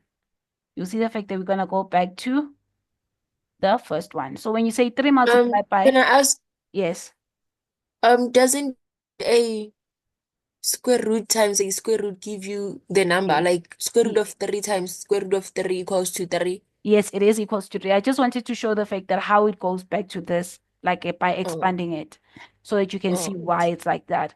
So this is going to be what? This is going to be root what? Root 12, right? And this one, when you say, remember the fact that when you say this, do you see the fact that this is rule number 1, which is the same as what? As saying 3 multiplied by 3, right? Which is going to be the same as root 9, which makes sense y is equals to 3. Does it make sense why they always cancel out? yes. Yes. So just wanted to show you On guys that. the denominator, it equals to 18, not 12. Oh, sorry, it's equals to Yes. 18. Oh, my maths, my basics are running away. Okay, so this is going to be 9, then this is going to be minus 6, right? Root 3, and this is going to be plus 3, right? And this is going to be Yes. root 18, right? 18. So we can group those two together. So when you group them together, it's going to be 9 plus what? Plus 3, which is going to give us 12, right? So this is going to be the same as 12. Then it's going to be what? It's going to be 12. Then it's going to be minus 6 root 3. And this is going to be divided by what? By root 18, right? So, but remember the fact that, let me just check. They said the fact that they don't want negative what? They don't want negative denominator. Do you agree the fact that to get rid of the denominator, we need to like what? We need to, is it rationalize? Yeah, we need to rationalize. Remember, when you want to get rid of the denominator, the square root of the denominator, we rationalize, right? Yes. Is everyone okay? So this is going to be the same as what? Rationalizing, meaning multiplying numerator and denominator by the one that we want to get rid of. So this is going to be the same as 12 minus 6 root 3, sorry, and this is going to be divided by root 18, right? And this is going to be multiplied by root 18 divided by root 18. Do I agree the fact that we didn't do anything to the equation because of this is equals to 1? Does it make sense? Yes. So now we're going to multiply numerator to denominator. So this is going to be what? This is going to be the same as 12, right? So this is going to be root 18. Then this is going to be 12 minus what? Minus 6 root 3, right? And this is going to be close bracket. And this is going to give us what? This is going to give us 18. Is everyone okay? Yes. Now we're going to clean up what? The numerator. So let me just erase this. So now we're going to clean up the numerator, right? Because we're not done. So when we clean up the numerator, distribute the root 18. So it's going to be 12 root 18. And then it's going to be what? It's going to be minus what? Minus 6. So it's going to be minus 6. Then it's going to be root 3. Then it's going to be root 18. And this whole thing is going to be divided by what? It's going to be divided by 18. Okay? And this is going to be equals to what? When we expand that, this is going to be 12 root 18. Okay? Then this is going to be what? This is going to be, this when you multiply them together, you're going to have what? You're going to have, I feel like I'm going backwards because I'm going to clean it up. Is that, remember the fact that we can find the factors of this. Let's find the factors of 18. And here also the factors of 18. Let me just do that. Let's find the factors of 18 so that we're not confused. I feel like I took the long route. Part of me feels like we took the long route, but it's fine. All right. So when you find the factors of 18, it's how you find the factors in normal. Do you see the fact that when you find the factors of 18, you're going to have the following? Let me just show you. Because we need to simplify it. Right? So the factors of 18, this is going to be 12, right? And the factors of 18 is going to be what? It's going to be 2 multiplied by what? By 3 squared, right? And this is going to be 6. and this is going to be 3, right? And this is going to be still, it's going to be 2 multiplied by what? By 3 squared. So this is going to be, this whole thing is going to be divided by what? This is going to be divided by 18, right? And this is going to be what? We're going to distribute the square root, reversing rule number 1. So it's going to be 12, and this is going to be root 2, right? And this is going to be 3 squared. Is everyone okay on the distribution? Yes. And this is going to be minus 6, and this is going to be what? Again, it's going to be root. It's going to be root 3, then this is going to be root 2, right? And this is going to be what? And this is going to be 3 all squared. And this is going to be what? This is going to be 18. Then now, this, when we simplify it, we're going to have 12, right? And this one is going to be multiplied by, this 3 squared is going to be 3, right? And this is going to be root 2. Is everyone okay with this one? Yeah. Yes, and this is going to be minus, then here we're going to have what? We're going to have 6, then this 6 is going to be multiplied by this 3, because now it's just a number. Then we're going to have root, what? Root 3, then it's going to be root 2, and this whole thing is going to be equals to, it's going to be divided by what? Divided by 18, right?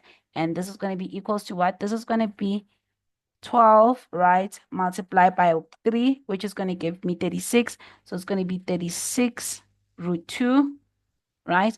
And here it's going to be what? It's going to be minus, when you say 6, right?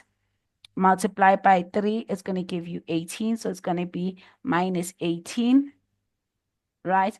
And this is going to be what? This one, because if you can simplify them, this is the same as saying 3 multiplied by 2, right? And this is going to be divided by what? Divided by 18. And this is going to give us what? This is going to give us 32. So I'm going to just, okay, let me just do this. It's going to be 36 root 2. And this one is going to be what? It's going to be minus 18. Minus 18, then it's going to be root 6, right? This divided by 18. Do you agree the fact that I can distribute the 18 towards both of them? Yes. So we're going to have 36 root 2 divided by 18. Then this is going to be 18 divided by root 2, right? You agree the fact that this one are going to cancel out. And when you say 36 divided by 18, you're going to get 2, right? So your answer here is going to be 2 root 2, right? Minus what? Minus root 6, not root 2 here. Minus root 6. Is everyone okay on how we got here? Did I lose you guys? No. Yes. It's just a lot of like using the rules to get to like the simplest version. Does that make sense? Mm. Yes. So that's how you would do this question, Anna. Then Yes. now we're gonna move to this one, right? Which is we back to exponents, right? So this one is which is 2.1, which is gonna be x, and we're solving for x, then it's gonna be the square root of what? Of 32 is equals to 128. So what we need to do, since we're dealing with numbers, we find the factors of both of them. So when you find the factors of both of them, the factors of 32, right, we find the factor that is going to be the same as x, right? And this is going to be what? 2 to the power of 5. Then this is going to be 128.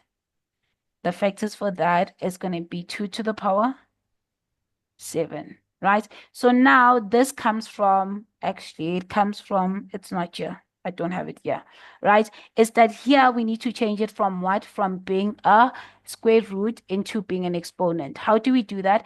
Is that it's going to be 2, right? So if we had, for instance, if we had n root like x, right? This, when you change it, it's going to be x, then it's 1, then this power, this number that's in front of the square root is always going to be divided, right? So in our case, this number is a variable, so this is going to be 5 because it's on top, and this is going to be divided by x. Does that make sense?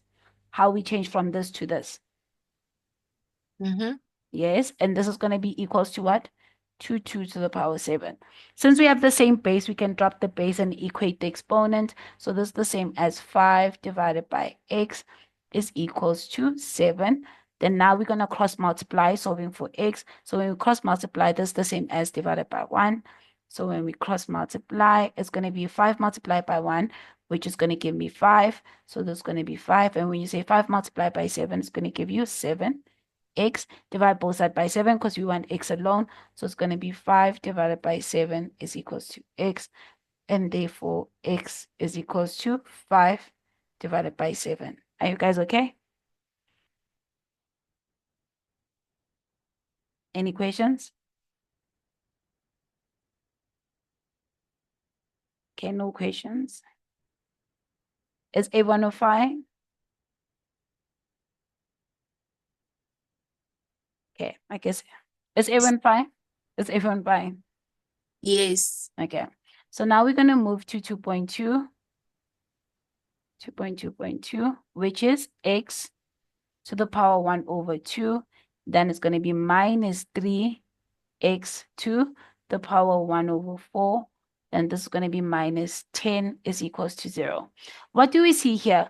Do you see the fact that this, this x to the power 1 over 2, we know the following, right? And this is from adding up this exponent. We know the fact that x to the power 1 over 4, right, multiplied by x to the 1 to the power 1 over 4. Do you agree the fact that this is the same as x to the power 1 over 2? Because when you add the exponents, when you say 1 over 4 plus 1 over 4, it's going to give you what? It's going to give you 1 over what? 1 over 2. Does that make sense?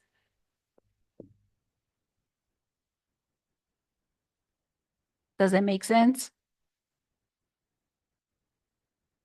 Hello? Hello. I'm saying, does that make sense? Yes. Yes. So I want to show you the fact that this question is similar to, do you see the fact that the question they like asking, which is, what's this one? I think it's x. If they said x minus maybe 3, then they say x 1 over 2. You guys know it as this. Do you see that? With this, we're gonna let y or let a be equals to, let k. Yeah, let k. Do you see that? But now what they did is that this number, right? Now they made it in terms of what? 1 over 2. Doesn't make sense. So we know the fact that this one, the one that's in the x, because we know the fact that from this question, this is the same as saying 1 over 2 multiplied by x 1 over 2, which is equals to x. Does that make sense? And which is the same thing with this one. Am I making sense? On the fact that this two is the same approach. They just change the first one into being 1 over 2, which we know the fact that when we multiply 2, 1 over 4 gives you 1 over 2. Does that make sense? No, I don't understand. Okay, cool. So do you remember this question? This one. Do you know this question? Mm-hmm. Yes, which is the same. It can also be written in this case. They like writing it like this. This is the same thing. Mm-hmm. How do you approach this question? Is that you already know the fact that root x multiplied by root x gives you what? Gives you x. So we take this one, we always take the coefficient of the one that has the root x, right? The one that when you multiply it, you get the first one, right? We always take that one and say let k, right? Equals to that one. Does it make sense? Mm-hmm. Yes. So we know the fact that when we substitute, since this one is the same as this one, right? In this case, I'm not talking about the first one. This is the same as x. You agree the fact that this, root x squared is the same, okay? It's the same. It's the same as x. So we know the fact that now when we substitute this, it's going to be k now minus 3k. Do you agree? Minus 10 is equals to 0. Then this is k squared, sorry, because this is squared. Then do you see the fact that this is normal quadratic solving, normal quadratic function solving? Yeah. Yes, so that's that. So what I'm saying is that that is the same thing. Now, instead of using x, they said 1 over 2 because they know the fact that when you multiply 1 over 4, right, and 1 over 4, it's going to give you 1 over 2. So that's the difference that they did. Does that make sense? Yes. Is everyone okay? Yes. Yes. Is everyone fine? Yes. Yes, I want to make sure the fact that everyone is fine. So that's what they did here. So let me rewrite it so that when we pick our K, it makes sense. So as I said, the fact that we already know the fact that, let me take my pen. We already know the fact that this 1 over 2 can be written as what? It can be written as x 1 over 4, right? To the power 2.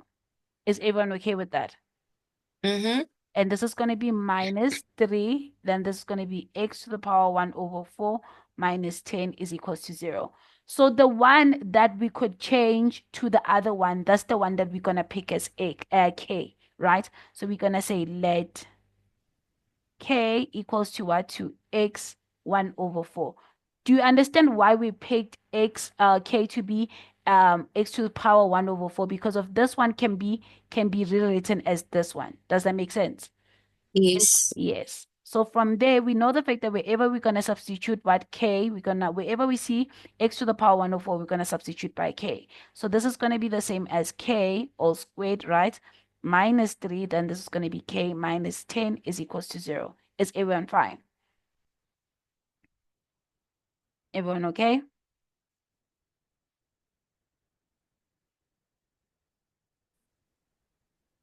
Okay. I guess everyone, I want to say, I guess, I want to guess. Is everyone fine as we move on? Yeah, I'm fine. Okay, so this is the same as k squared minus 3k minus 10, which is equals to 0. So we're just going to factorize this, right? When we factorize it, it's going to be the same as, not x, I'm sorry, this is k because the variable is k. So this is going to be the same as k, right? Plus 2, then this is going to be k minus 5 is equals to 0, right? Equate both sides by what? By the 0. So it's going to be k plus 2 is equals to 0, or it's going to be k minus 5 is equals to 0. So k is going to be equals to negative 2. Then here is going to be k is equals to positive 5, right? So now remember what we said k is. K is equals to this one, right? So we're going to substitute k to the one with the x. So this is going to be the same as x to the power negative 1, to the power 1 over 4 is equals to what? Is equals to negative 2. Then this one is going to be what? It's going to be x to the power 1 over 4 is equals to 5, right? So with that said is that we know the following. We know the fact that this can never happen, right? This never happens. So if one of your solution is negative, just know the fact that this can never be the solution. Does that make sense? Yes. Yes, right? So with that said, meaning we're going to deal with only this one, right? So now let's take it back to the root, right? So let's take this one into the root so we can solve it. So do you agree the fact that this is going to be the same as fourth root, right?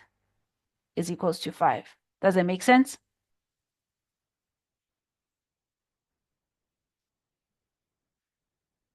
Does that make sense? Yes. Yes. So now we want to get rid of the fourth root. What do? We multiply to the power 4, right? So this is going to be the same as fourth root to the power 4 is equals to 5 to the power 4. So this are going to cancel out. So you're going to have x is equals to what? Is equals to, when you say 5 to the power 4 is going to give you 625. So that's going to be your final answer. Is everyone fine with that? Yes, I guess everyone is fine. Okay. So now we're done with what you call this, the solve for x part. We're going to move to trigonometry.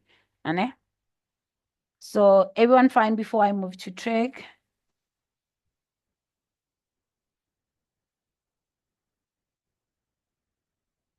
Okay, I guess everyone is okay. So now we're going to move to trigonometry, right? So this set of two questions are gonna both deal with the Cartesian plane, right? So it says in the diagram, the first one, it says in the diagram point P, right? Which is point P is negative 6 and 8 is a point on the Cartesian plane.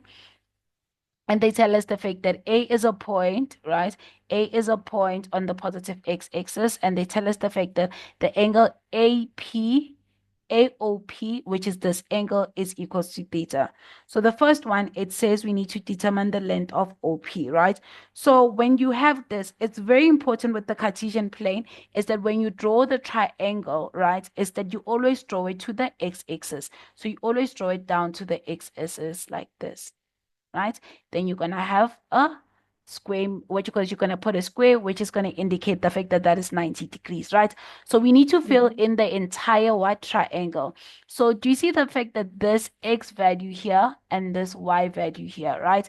So here at the bottom, it's always going to be the x value, which is in our case, it's going to be -6, right? It's going to be -6 because of this point here basically is -6, right? Then our our length here, which is the this length here, right, is always going to be y because of it's parallel to the y-axis. So this is going to be 8. Is everyone okay with that? Yes. Yes. So now what we're going to do is we're going to find OP. Do you see the fact that OP is what is the hypotenuse, right?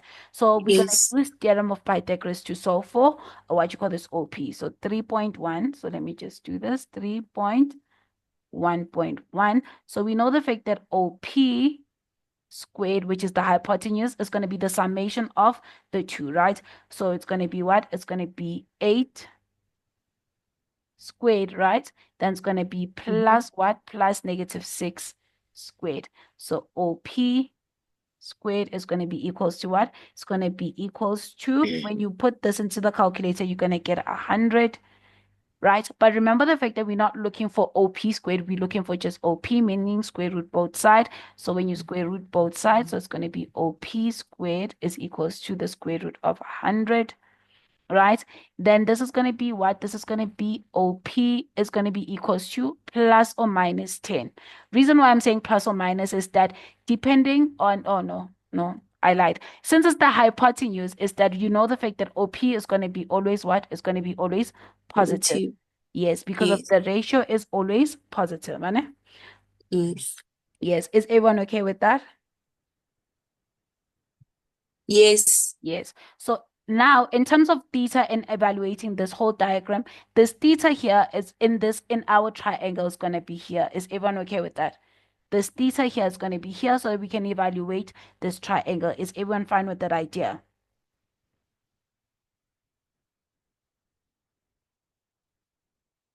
Hello? Hello. Yes. Yes. Now we're gonna solve the second question, which is 3.1.2, right? So it says what? We calculated this is 10. So let's put in the diagram. So they tell us the fact that we need to find sine theta plus cos theta, right? So what is sine theta? Sine theta is opposite over hypotenuse, right? So what is opposite? Opposite is 8, right? Then our hypotenuse is 10, so it's going to be divided by 10, right? Then our, our cos is adjacent. So remember the fact that this is opposite, this is adjacent, and this is hypotenuse, right? And sine theta is basically equals to opposite over hypotenuse. And cos is what? Is adjacent, right? It's adjacent over hypotenuse, right?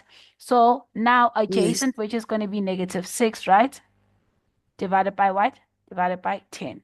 So this is going to be the same as 8 minus 6, divided by 10, which is going to be what? 8 minus 6 divided by 10, which is going to be 2, so it's going to be 2 divided by 10, which is our answer is going to be 1/5. Is everyone okay with that? Yes. So that's the second question, So now we're going to move to what? We're going to move to 3.2, right? So let me just move this thing here.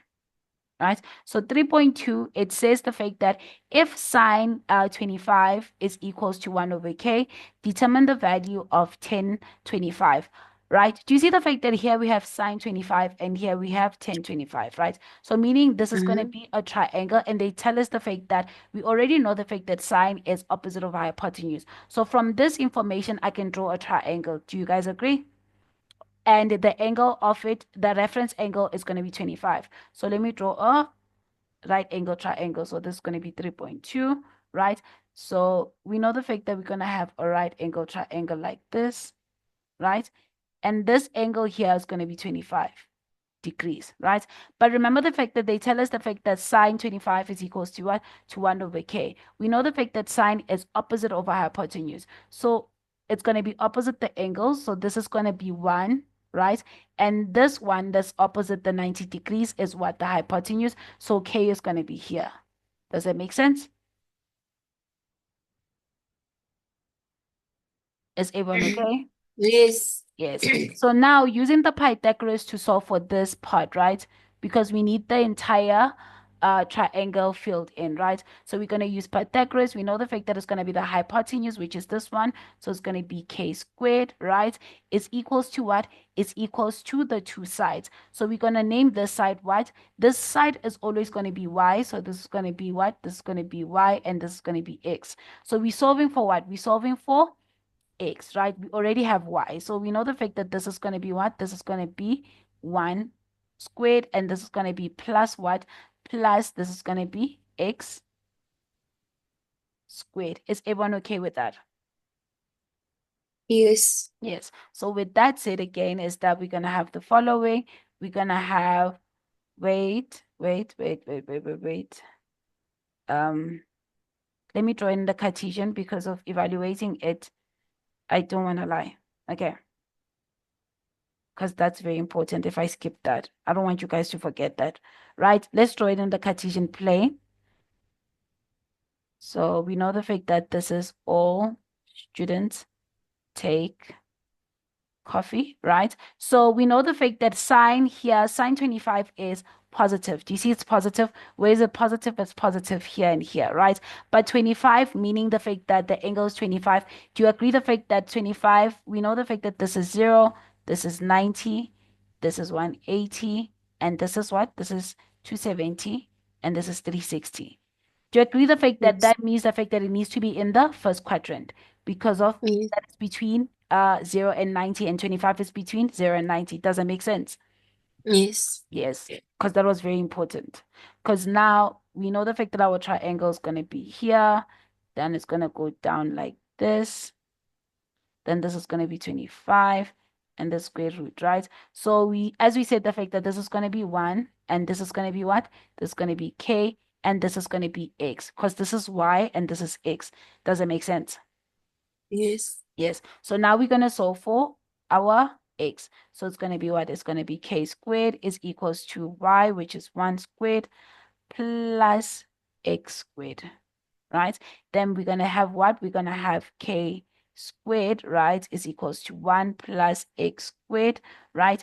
Take the 1 to the other side. So you're going to have x k squared minus 1 is equals to x squared, right? Then solve for x. So it's going to have what? The square root of plus or minus k squared minus 1 is equals to x. But we need to check where x is. Do you see the fact that x lies in the positive x-axis? So therefore, we're going to pick the positive one, right? So x is going to be equals to the square root of Yes. what? Of k squared minus 1. Does it make sense? Yes. Yeah. So now we can rewrite this as that, right? As the one that we found, which is going to be k squared minus 1. So now we're going to find what? We're going to find 10, right? 10 is what? We know the fact that 10, 25 is basically equals to what? 2 opposite over adjacent. Is everyone okay with that? Mm-hmm. What is opposite? Opposite is 1. So it's going to be 1 divided by what? By adjacent, which is this one. So it's going to be root k squared minus 1. Is everyone fine with 3.2? Mm-hmm. Yes. Yes. Okay, so now we're going to say the fact that the 3 point, wait, better simplify fully without a use of a calculator. Oh, no, it's like the, 3.3. yeah, it's 3.3. I think it's this one. Okay, so 3.3, the question says simplify Yes. the following expression fully without a use of a calculator. This is for 3.3, Anna. Let Mm-hmm. me check time. So do you see the fact that this is what? This is reduction. Do you see that? Yes. Yes. So with the first one, do you see the fact that the number is greater than what? It's greater than 360. So we have to subtract 360, right? So let's do each and every one of them, right? Separately here, then substitute it back when we're done, after using reduction. So with the first one, it's going to be what? It's going to be, we know the fact that sine, 689 is the same as saying what? It's saying 689. So it's going to be the same as what?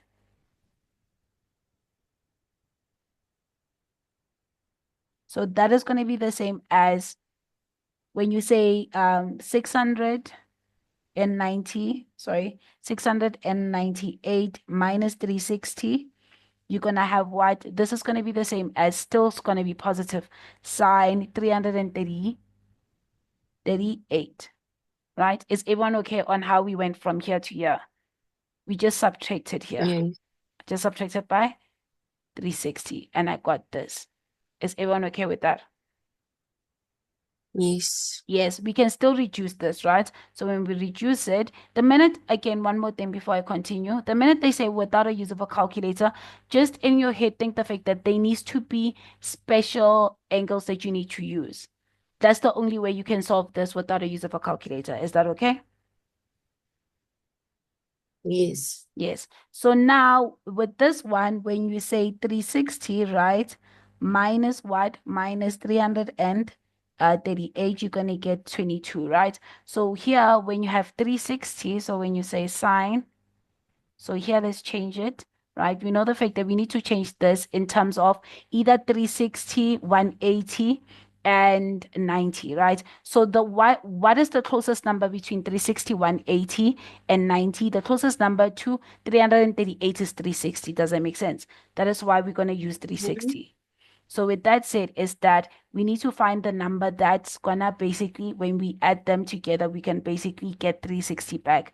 So when I say 360, right, and I say minus 300, right, and 38, I'm gonna get what? I'm gonna get 22. So since our number is what? Is positive, right? Do you agree the fact that if I say 360 now, right, since our number is positive and I say minus 22, right, do you agree the fact that when you say 360, when you pass 360 minus 22, you're going to get this number back? Does that make sense? Yes. Yes. Yes. Hope that makes sense. So with that said, is that now this is going to be regarded as a theta in this table, right? In this table here. So this 22 is going to be regarded as theta. So let's go to sine 360 minus. So is sine 360 minus. Do you see the fact that this is 360 minus? Sine 360 minus theta, which is going to give us negative theta, which is negative sine theta. So this is going to be the same as negative sine. And this is going to be what? 22. Is everyone fine with that? Yes. So we're done with this one. So now we're going to do what? We're going to do cos 300. Right? So what is the closest number to cos 300? Is what? Is 360, right? So this is going to be the same as what? Again, we're going to take it on the side. It's going to be 360 minus 300. That's going to give us what? That's going to give us 60, right? And now, meaning when we write this, it's going to be what? Sorry, when we write it back, this is going to be the same as 300. Why am I writing numbers, not this? Cosine. So now when we say cos, right? Since this is positive, we're going to basically what? We're going to subtract it. So when you say 360, right, minus 60, we know the fact that 360 minus 60 is going to give us 300, which is going back to this. And that is going to be what? Cos 360 minus this is going to give us positive. This is going to give us cos what? Cos 60, right? So since this is a what? This is a special angles. Do you remember the fact that your special angles is 0, is 30, is 45, it's 60, right? Yeah, it's 60, it's 180, it's 180. Yeah, it's 180 and 362 is your special angles. But the ones that are important is your 30, 45, and 60, right? So we can simplify this, right? And you can cheat with this. You can actually take your calculator and say cos. You don't need to know the triangle, but it's good to know the triangle if you want to. If you say cos, let me change, set up. My calculator is not in degrees. Okay. So when you say cos 60, right, you're going to get 1 over 2. So you have simplified this into being 1 over 2. Is everyone okay so far? Yes. So now we're going to deal with 130, 135, right? So when you say 10, and you're going to have 135. 135 is closer to 180, right? So now let's do that one. So when you say 180 minus 135, what do you get? When you say 180 minus 135, you get 45, right? So you're going to be equals to 45. So now we're going to add it, right? So this is going to be the same as 10. Then this is going to be what? 180, right? Minus 45. Is everyone okay with that?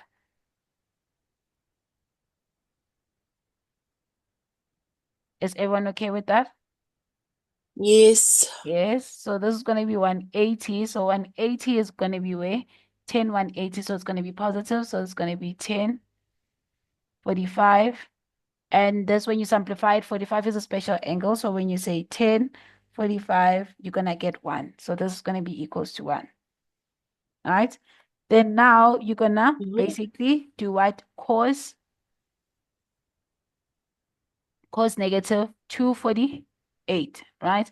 And that's going to give us what? First, we want to get rid of the negative, right? Cos, even if it's negative, this is going to be always positive. So this is the same as cos what? Cos, that's going to be cos 248, and so what you call this, 248 is closer to what? Let's check. It's closer to 180 and also 360. So we're going to check both of them, and so when we check both of them, we're going to start with 360. When you say 360 minus 248, what we're going to get when you say 360 minus 248, we're going to get 122, 112. That is too big, right? So chances are it's not that one. But now let's say what? Let's say 180, right? Then we say 180 minus 248. What we're going to get when we say 180 minus 248, we're going to get negative 62, right? So we're going to get negative 60. We're going to get negative 68, sorry. Again, that is too large. So chances are we need to use the cosine. So let's try 90, right? So when we say 90 minus what? So when we say 90 minus 248, let's see. It's going to be 90 minus 248, right? It's going to be 158. Let me check something, 148. Do we need to reduce? We don't need to reduce it twice. Let me check 270, right? Because we need to check. It needs to be one of the numbers. It needs to match up with this one. So when we say 270 minus 248, it's going to be equals to what? So 270 minus 248, we get the fact that this is give us 22. Do you see that? Do you see the fact that I did a lot of trial and errors to see which one Yes. it matches up with? Does it make sense? Yes. Yes, we know the fact that that is a co-function, right? We know the fact that 90 and 270 are co-function, right? So we know the fact that this is going to be 22. So this is going to be the same as cos. And now it's going to be 270, right? 270. Then since this is negative, then it's going to be, since this is positive 22, so it's going to be minus 22. And this is going to be what? Here, it's not here in the table. So let me do it here. Let me do 270. So 270 is going to be here, né? And when you go this direction, this is going to be the same as 270 plus, right, theta. Go in this direction, it's going to be 270 minus theta. Then this is all students take coffee. So we know the fact that now it's minus, so it's going to be this side, meaning only 10 is positive, meaning what you call this, your cos and sine are both negative. So do you agree the fact that this, since this is a co-function, this is going to be the same as minus sine And the minus is because of course here is what is negative, right? Even though it changes to sign. So this is going to be minus 22. Does that make sense? Mhm. Is everyone fine? Yes. Okay. So now, with that said, right? With that said, is that we already have all of them, right? So now we can substitute, right? So let me just do this. Let So me what happens for the answers that are not having special angles? that How will we get? or if they're not having special angles, the goal, that is why, okay, cool, let me just say this. Remember the fact that when we started, we got 22, right? Mm-hmm. That is not a special angle, right? But remember the fact that the other ones were special angles. Then we found the fact that for the last one is that we needed to match it up with 22 because of some cancellation is going to happen. Doesn't make sense. Doesn't make sense. So that Yes. is why we needed to match it with 22. That is why my trial and error was to match it with 22 because of our first angle that we found that was not special was 22. Does that make sense? Yes. Yes. So now with that said is, let me erase this. We have the following. We're going to substitute, right? So when we substitute, let me do it in a different color. So we have sine 698. Then this is going to be cos 300. And this whole thing is going to be divided by 10, 135. And this is going to be multiplied by cos 200, negative 248, right? So we already know the fact that this one is this one, right? So this is going to be equals to negative sine 22, right? Then, So can I ask something? yes, The work that we just did, the negative 22 answers, the 1 yeah. over 2 answers, can we also do them on the question paper, or we can just write the answers No, please do it to on the get the question marks? paper so they can see how you did your working out. Okay. Okay. So this is going to be cos 300 is a half, right? Mm-hmm. Then we know the fact that 10, 135 is 1, right? Then Mm-hmm. cos negative 248 is negative sine 22, right? So we know the fact that these two are going to cancel out, right? So we left Mm-hmm. with 1 over 2 divided by 1, which is going to be equals to a positive a half. And that's your final answer. Is that fine? Okay. Yeah. Yes. Okay, let me check. Okay. Yeah, let me finish the paper. It's fine. It's just gonna add a couple of minutes, right? So with this one, it's going to be a combination of both the reduction, right? But now the nice thing is it's not using numbers, but like variables. Like this x here in the diagram represents your theta, ne? Then you'll see the fact that as we're solving, because of they say simplify the expression, is that you need to use one of the identities to fully simplify it. Does that make sense? Yes. Yeah. So now with that said, let's simplify this, right? So we're going to rewrite the equation. So we're going to have sine 180, right? Plus x. Then you're going to have sine. Then this is going to be 90 plus x. Then this whole thing is going to be divided by what? It's going to be divided by 10, negative x, right? And this whole thing is going to be added plus what? Plus sine x cos. Then this is going to be 90 minus x, right? So now let's reduce everything using reduction, right? What's 180 plus x? Let's go to 180 plus x. So we see the fact that 180 plus x is here, right? In the third quadrant.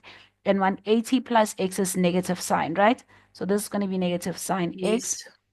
Then what is 90 plus x? 90 plus x is going to be in the second quadrant. So that's going to be 90 plus x. 90 plus x is going to be a positive cos. Do you see that?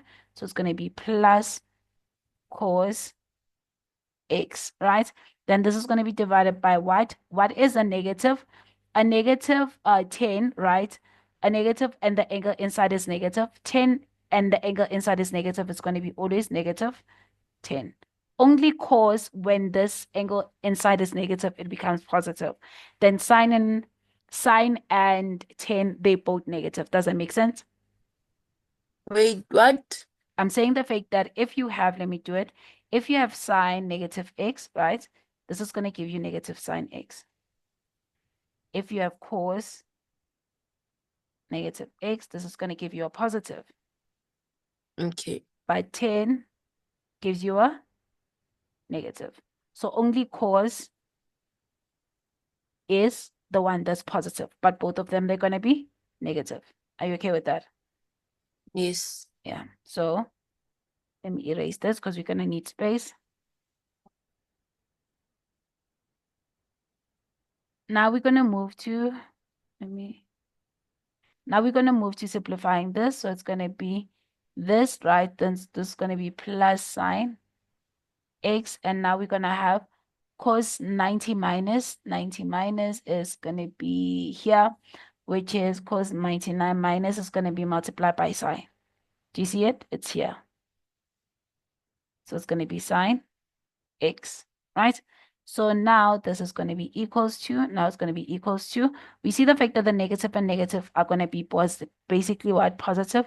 So this is the same as sine x cos x, right? And this is going to be divided by 10 x, and this is going to be plus sine squared x. Is everyone okay? Yes. Yes. So now we're going to use the identity, right? So with my identity, let's start with this 10. So this 10, we know the fact that it's going to be this, right? So it's going to be sine x multiplied by cos x. And this is going to be what? This is going to be sine. This is going to be sine x cos x, right? And this is going to be plus sine squared x. So now we're going to simplify this fraction. So this is going to be the same as sine x cos x, right? And this is going to be basically divided by sine x cos x, right? Just rewriting this in terms of division. And it's going to be plus sine squared x, right? So now this is going to be multiplication. Change it to multiplication. It's going to be sine x. That's going to be cos x, and this is going to be multiplied, and this is going to be cos x, then this is going to be sine x, using the multiplication rule, né? When you change into division. Are you okay with that? Yes. Then this is going to be plus sine squared x, right? So this is going to be the same as what? This is going to be, so this thing, because of its multiplication, this is the same as dividing the whole thing like this, né? So do you see the fact that this sine and this one are going to cancel out? Yes. You're going to be left with cos x multiplied by cos x, which is the same as cos Cos squared x. plus sine squared x, right? You see the fact that equals this, to 1. yes, so this is going to be equals to 1. That's it. Does that make sense? Yes. Yes, so that's how you would do it. So now we're doing the last two question, right? So with this one, they say given that sine theta divided by 1 plus cos theta, then they say the fact that we need to prove this, right? So with this one, this is, you need to use rationality. And this is the only question where you need to use rationalizing, right? When you're proving, this is the only question. I think given the course, I did a question like this. I did a question exactly like this, right? That's the only question when you're proving you're going to rationalize.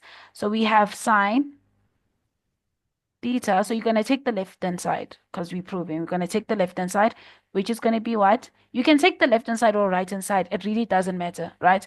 So it's going to be the left-hand side. Then it's going to be 1 plus cos theta, right? So when we rationalize, we're going to take the denominator, right, in this case, and we're going to basically, what you call this, rationalize it and multiply it on top. So what do I mean? This is the following. So this is going to be the same as saying sine theta divided by what? By 1 plus cos theta. When we rationalize it, first we change the sign here, which is going to be negative. So it's going to be multiplied by 1 minus cos theta, right? And this is going to be what? 1 minus cos theta, right? So when you're solving this, just know the fact that if it looks like this, you take the one that has a denominator, right? Rationalize it. Then you're gonna basically have this. And you'll see the fact that you're gonna end up with the right-hand side. Hope that makes sense, Anne? So now we're done rationalizing. We're gonna multiply numerator to numerator and denominator to denominator, right? So you're gonna say what? You're gonna say sine theta, then this is gonna be 1 minus cos theta, right? And this whole thing is going to be divided by what? This is going to be divided by 1. Let's do this here. If you say 1 plus cos theta, then the other one is 1 minus cos theta, right? Do you see the fact that this is a difference of 2 squared? Yes. Yeah, so this is going to be the same as 1 squared. Minus cos. Yes, squared theta. Does that make sense? Yes. So this is going to be 1 minus cos squared theta. Gonna go back to the identity. I don't know why I write it. So we have two identities. So here I'm gonna take the second identity, right? This one. So we see the fact that, let me just write it in a different color so you guys can see it. So we see the fact that we have the identity is at sine. Yes, we have sine, it really doesn't matter, but we have that sine squared theta, right? Plus cos squared theta is equals to 1, right? But we can rewrite this identity in 2 ways, right? So making either cos squared theta the subject or sine squared theta the subject. So in this case, when we make sine squared the subject, this is going to be the same as sine squared theta is equals to, take the cos to the other side, it's going to be 1 minus cos squared theta. Or we can rewrite it as cos squared theta is equals to what? To 1 minus sine squared theta. What do we see? We see from here, we can use which one? This one, right? Do you guys see that? We can use this one. Because we have this, meaning we can replace it by this. Does that make sense? Yes. Yes. So that's what we're going to do. So we're going to have sine theta, then we're going to have 1 minus cos theta, right? And this is going to be replaced by sine squared theta, right? So here we see the fact that we can cancel the sine on top, and here it's no longer going to be sine squared theta, but just sine, right? So we're going to be left with, this one's going to cancel with this one. So you're going to be left with 1 minus cos theta divided by what? By sine theta. Do you see the fact that this is equals to the right-hand side? And you've proved it. Are you guys okay with that? Yes. Now we move into the last question of today, which is they say the fact that for which values of theta in the interval 0 to 360 is sine theta divided by 1 plus cos theta is undefined. When is something undefined? When the denominator is equals to 0, right? Yes. Yes. So we're going to basically take the denominator, equate it to 0, and so for theta. So that's what we're going to do. So we're going to say 1 plus cos theta is equals to 0. Then we're going to take 1 to the other side. So it's going to be cos theta is equals to -1, right? So now in the Cartesian plane, right? Remember the fact that we're solving inequality. So we have what? We need our reference angle, right? So let's do the reference angle.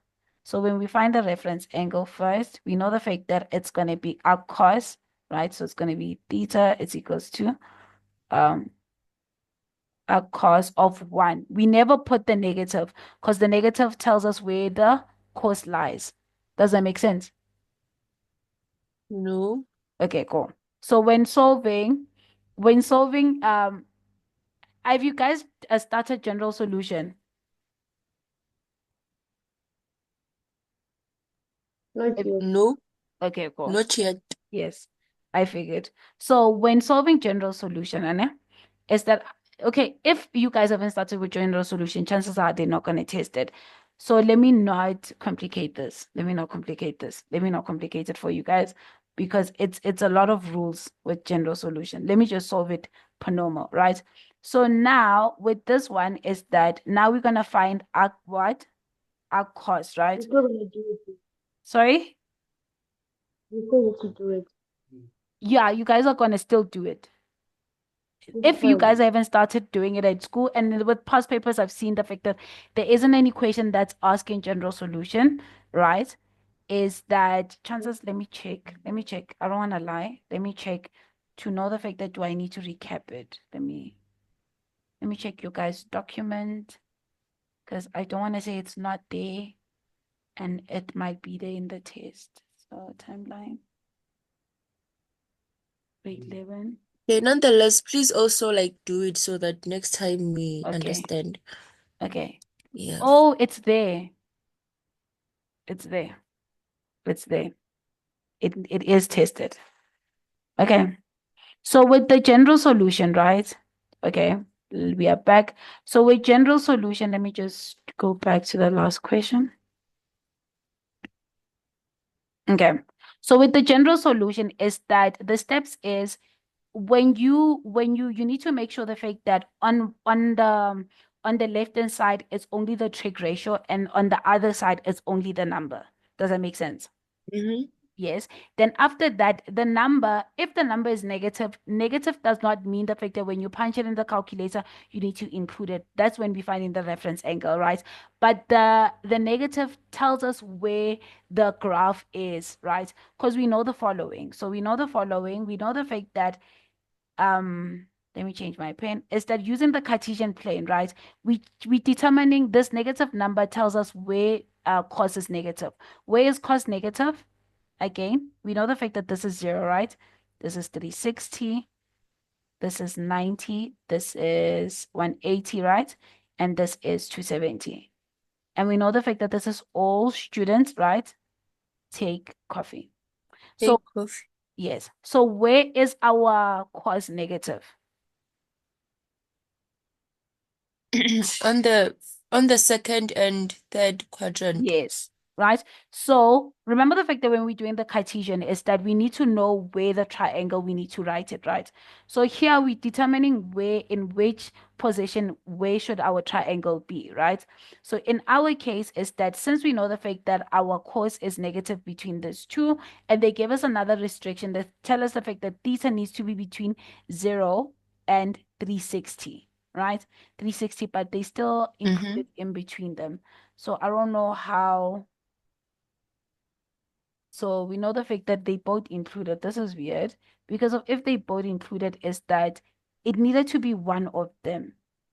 It needed to be one of them that you pick. So I don't know because of 0 it's here and 360 is here. So I think you can pick either or by this point. You can pick either or because of in our restriction, right? Normally in the restriction is that they will tell you the fact that your answer needs to be between 10 and 180, meaning it's definitely the second quadrant. Does it make sense? Or they could say the fact that your Yes. solution needs to be between 180 and 360. It's definitely the third quadrant. Does that make sense? So it goes by that. So in this case, we're gonna have two solutions, right? Is that our answer is gonna be in the second and also in the third quadrant, right? So with that said, we know the fact that here is what? It's 180, right? The section is gonna be what? 180 minus theta, and here is gonna be 180 180 plus theta. Very important, this theta is our reference angle. It's not going to be this theta. This is our reference angle, right? This is going to be the reference angle. So now, since we know the fact that where our solution lies, we need to find the reference angle. Yes. So finding the reference angle. Okay, it's fine. Finding the reference angle. So finding the reference angle, we're going to say reference angle. So reference angle is going to be arc10. So this is going to be basically equals to arc10, right? Then it's going to be this number, but the positive number of it. So it's going to be just 1. So when you go to your calculator and say arc cos, right, of 1, you're going to get your answer to be 0. So your reference angle is going to be 0, right? So therefore, your theta, right, remember the fact that this is your reference angle. So therefore, your theta is going to be equals to 180, right? 180, then you're going to say what? Minus your reference angle, which is 0, so it's going to be 0. Then you're going to say what? Plus k. What is the period of course is 360, so it's going to be 360, right? Or we have another solution here, which is going to be theta is equals to 180, right? Plus what? Plus theta plus k 360, which is the period, right? So our answers here is going to be basically 180, right? 180 plus k 360. And also this one, which is the same thing. Do you see that? I know it's a lot, but like I think you guys maybe should go through the general solution in the course because I'm also looking at time. Does that make Mhm. sense though? Yeah, yes. Yeah. So that's how you'll solve it. It's more to it. And let me just clarify one thing, because if I said one thing, is that when you're finding the reference angle, this angle, this negative tells us where the solution lies. Doesn't necessarily tell us where the triangle is going to be, but it tells us where the solution lies. Does that make sense? Yes. It's gonna make sense when you guys do general solution. It's pretty long, but I detailed it very, very like in depth in the course. So since I've seen it in the what you call it, since I saw it in your guys like timeline, I would suggest the fact that maybe you TV, guys you should yes, do it. Sorry? yes. Yeah. No, I was Oh, saying, yeah, yeah, I was saying just do it to be on the safe side if they do decide to take it out, and because it's a lot of marks. Normally the long questions is like it can be up to 6 marks. So don't go to the exam without knowing it. That's what I would say. yes. Okay. Is everyone Okay. okay?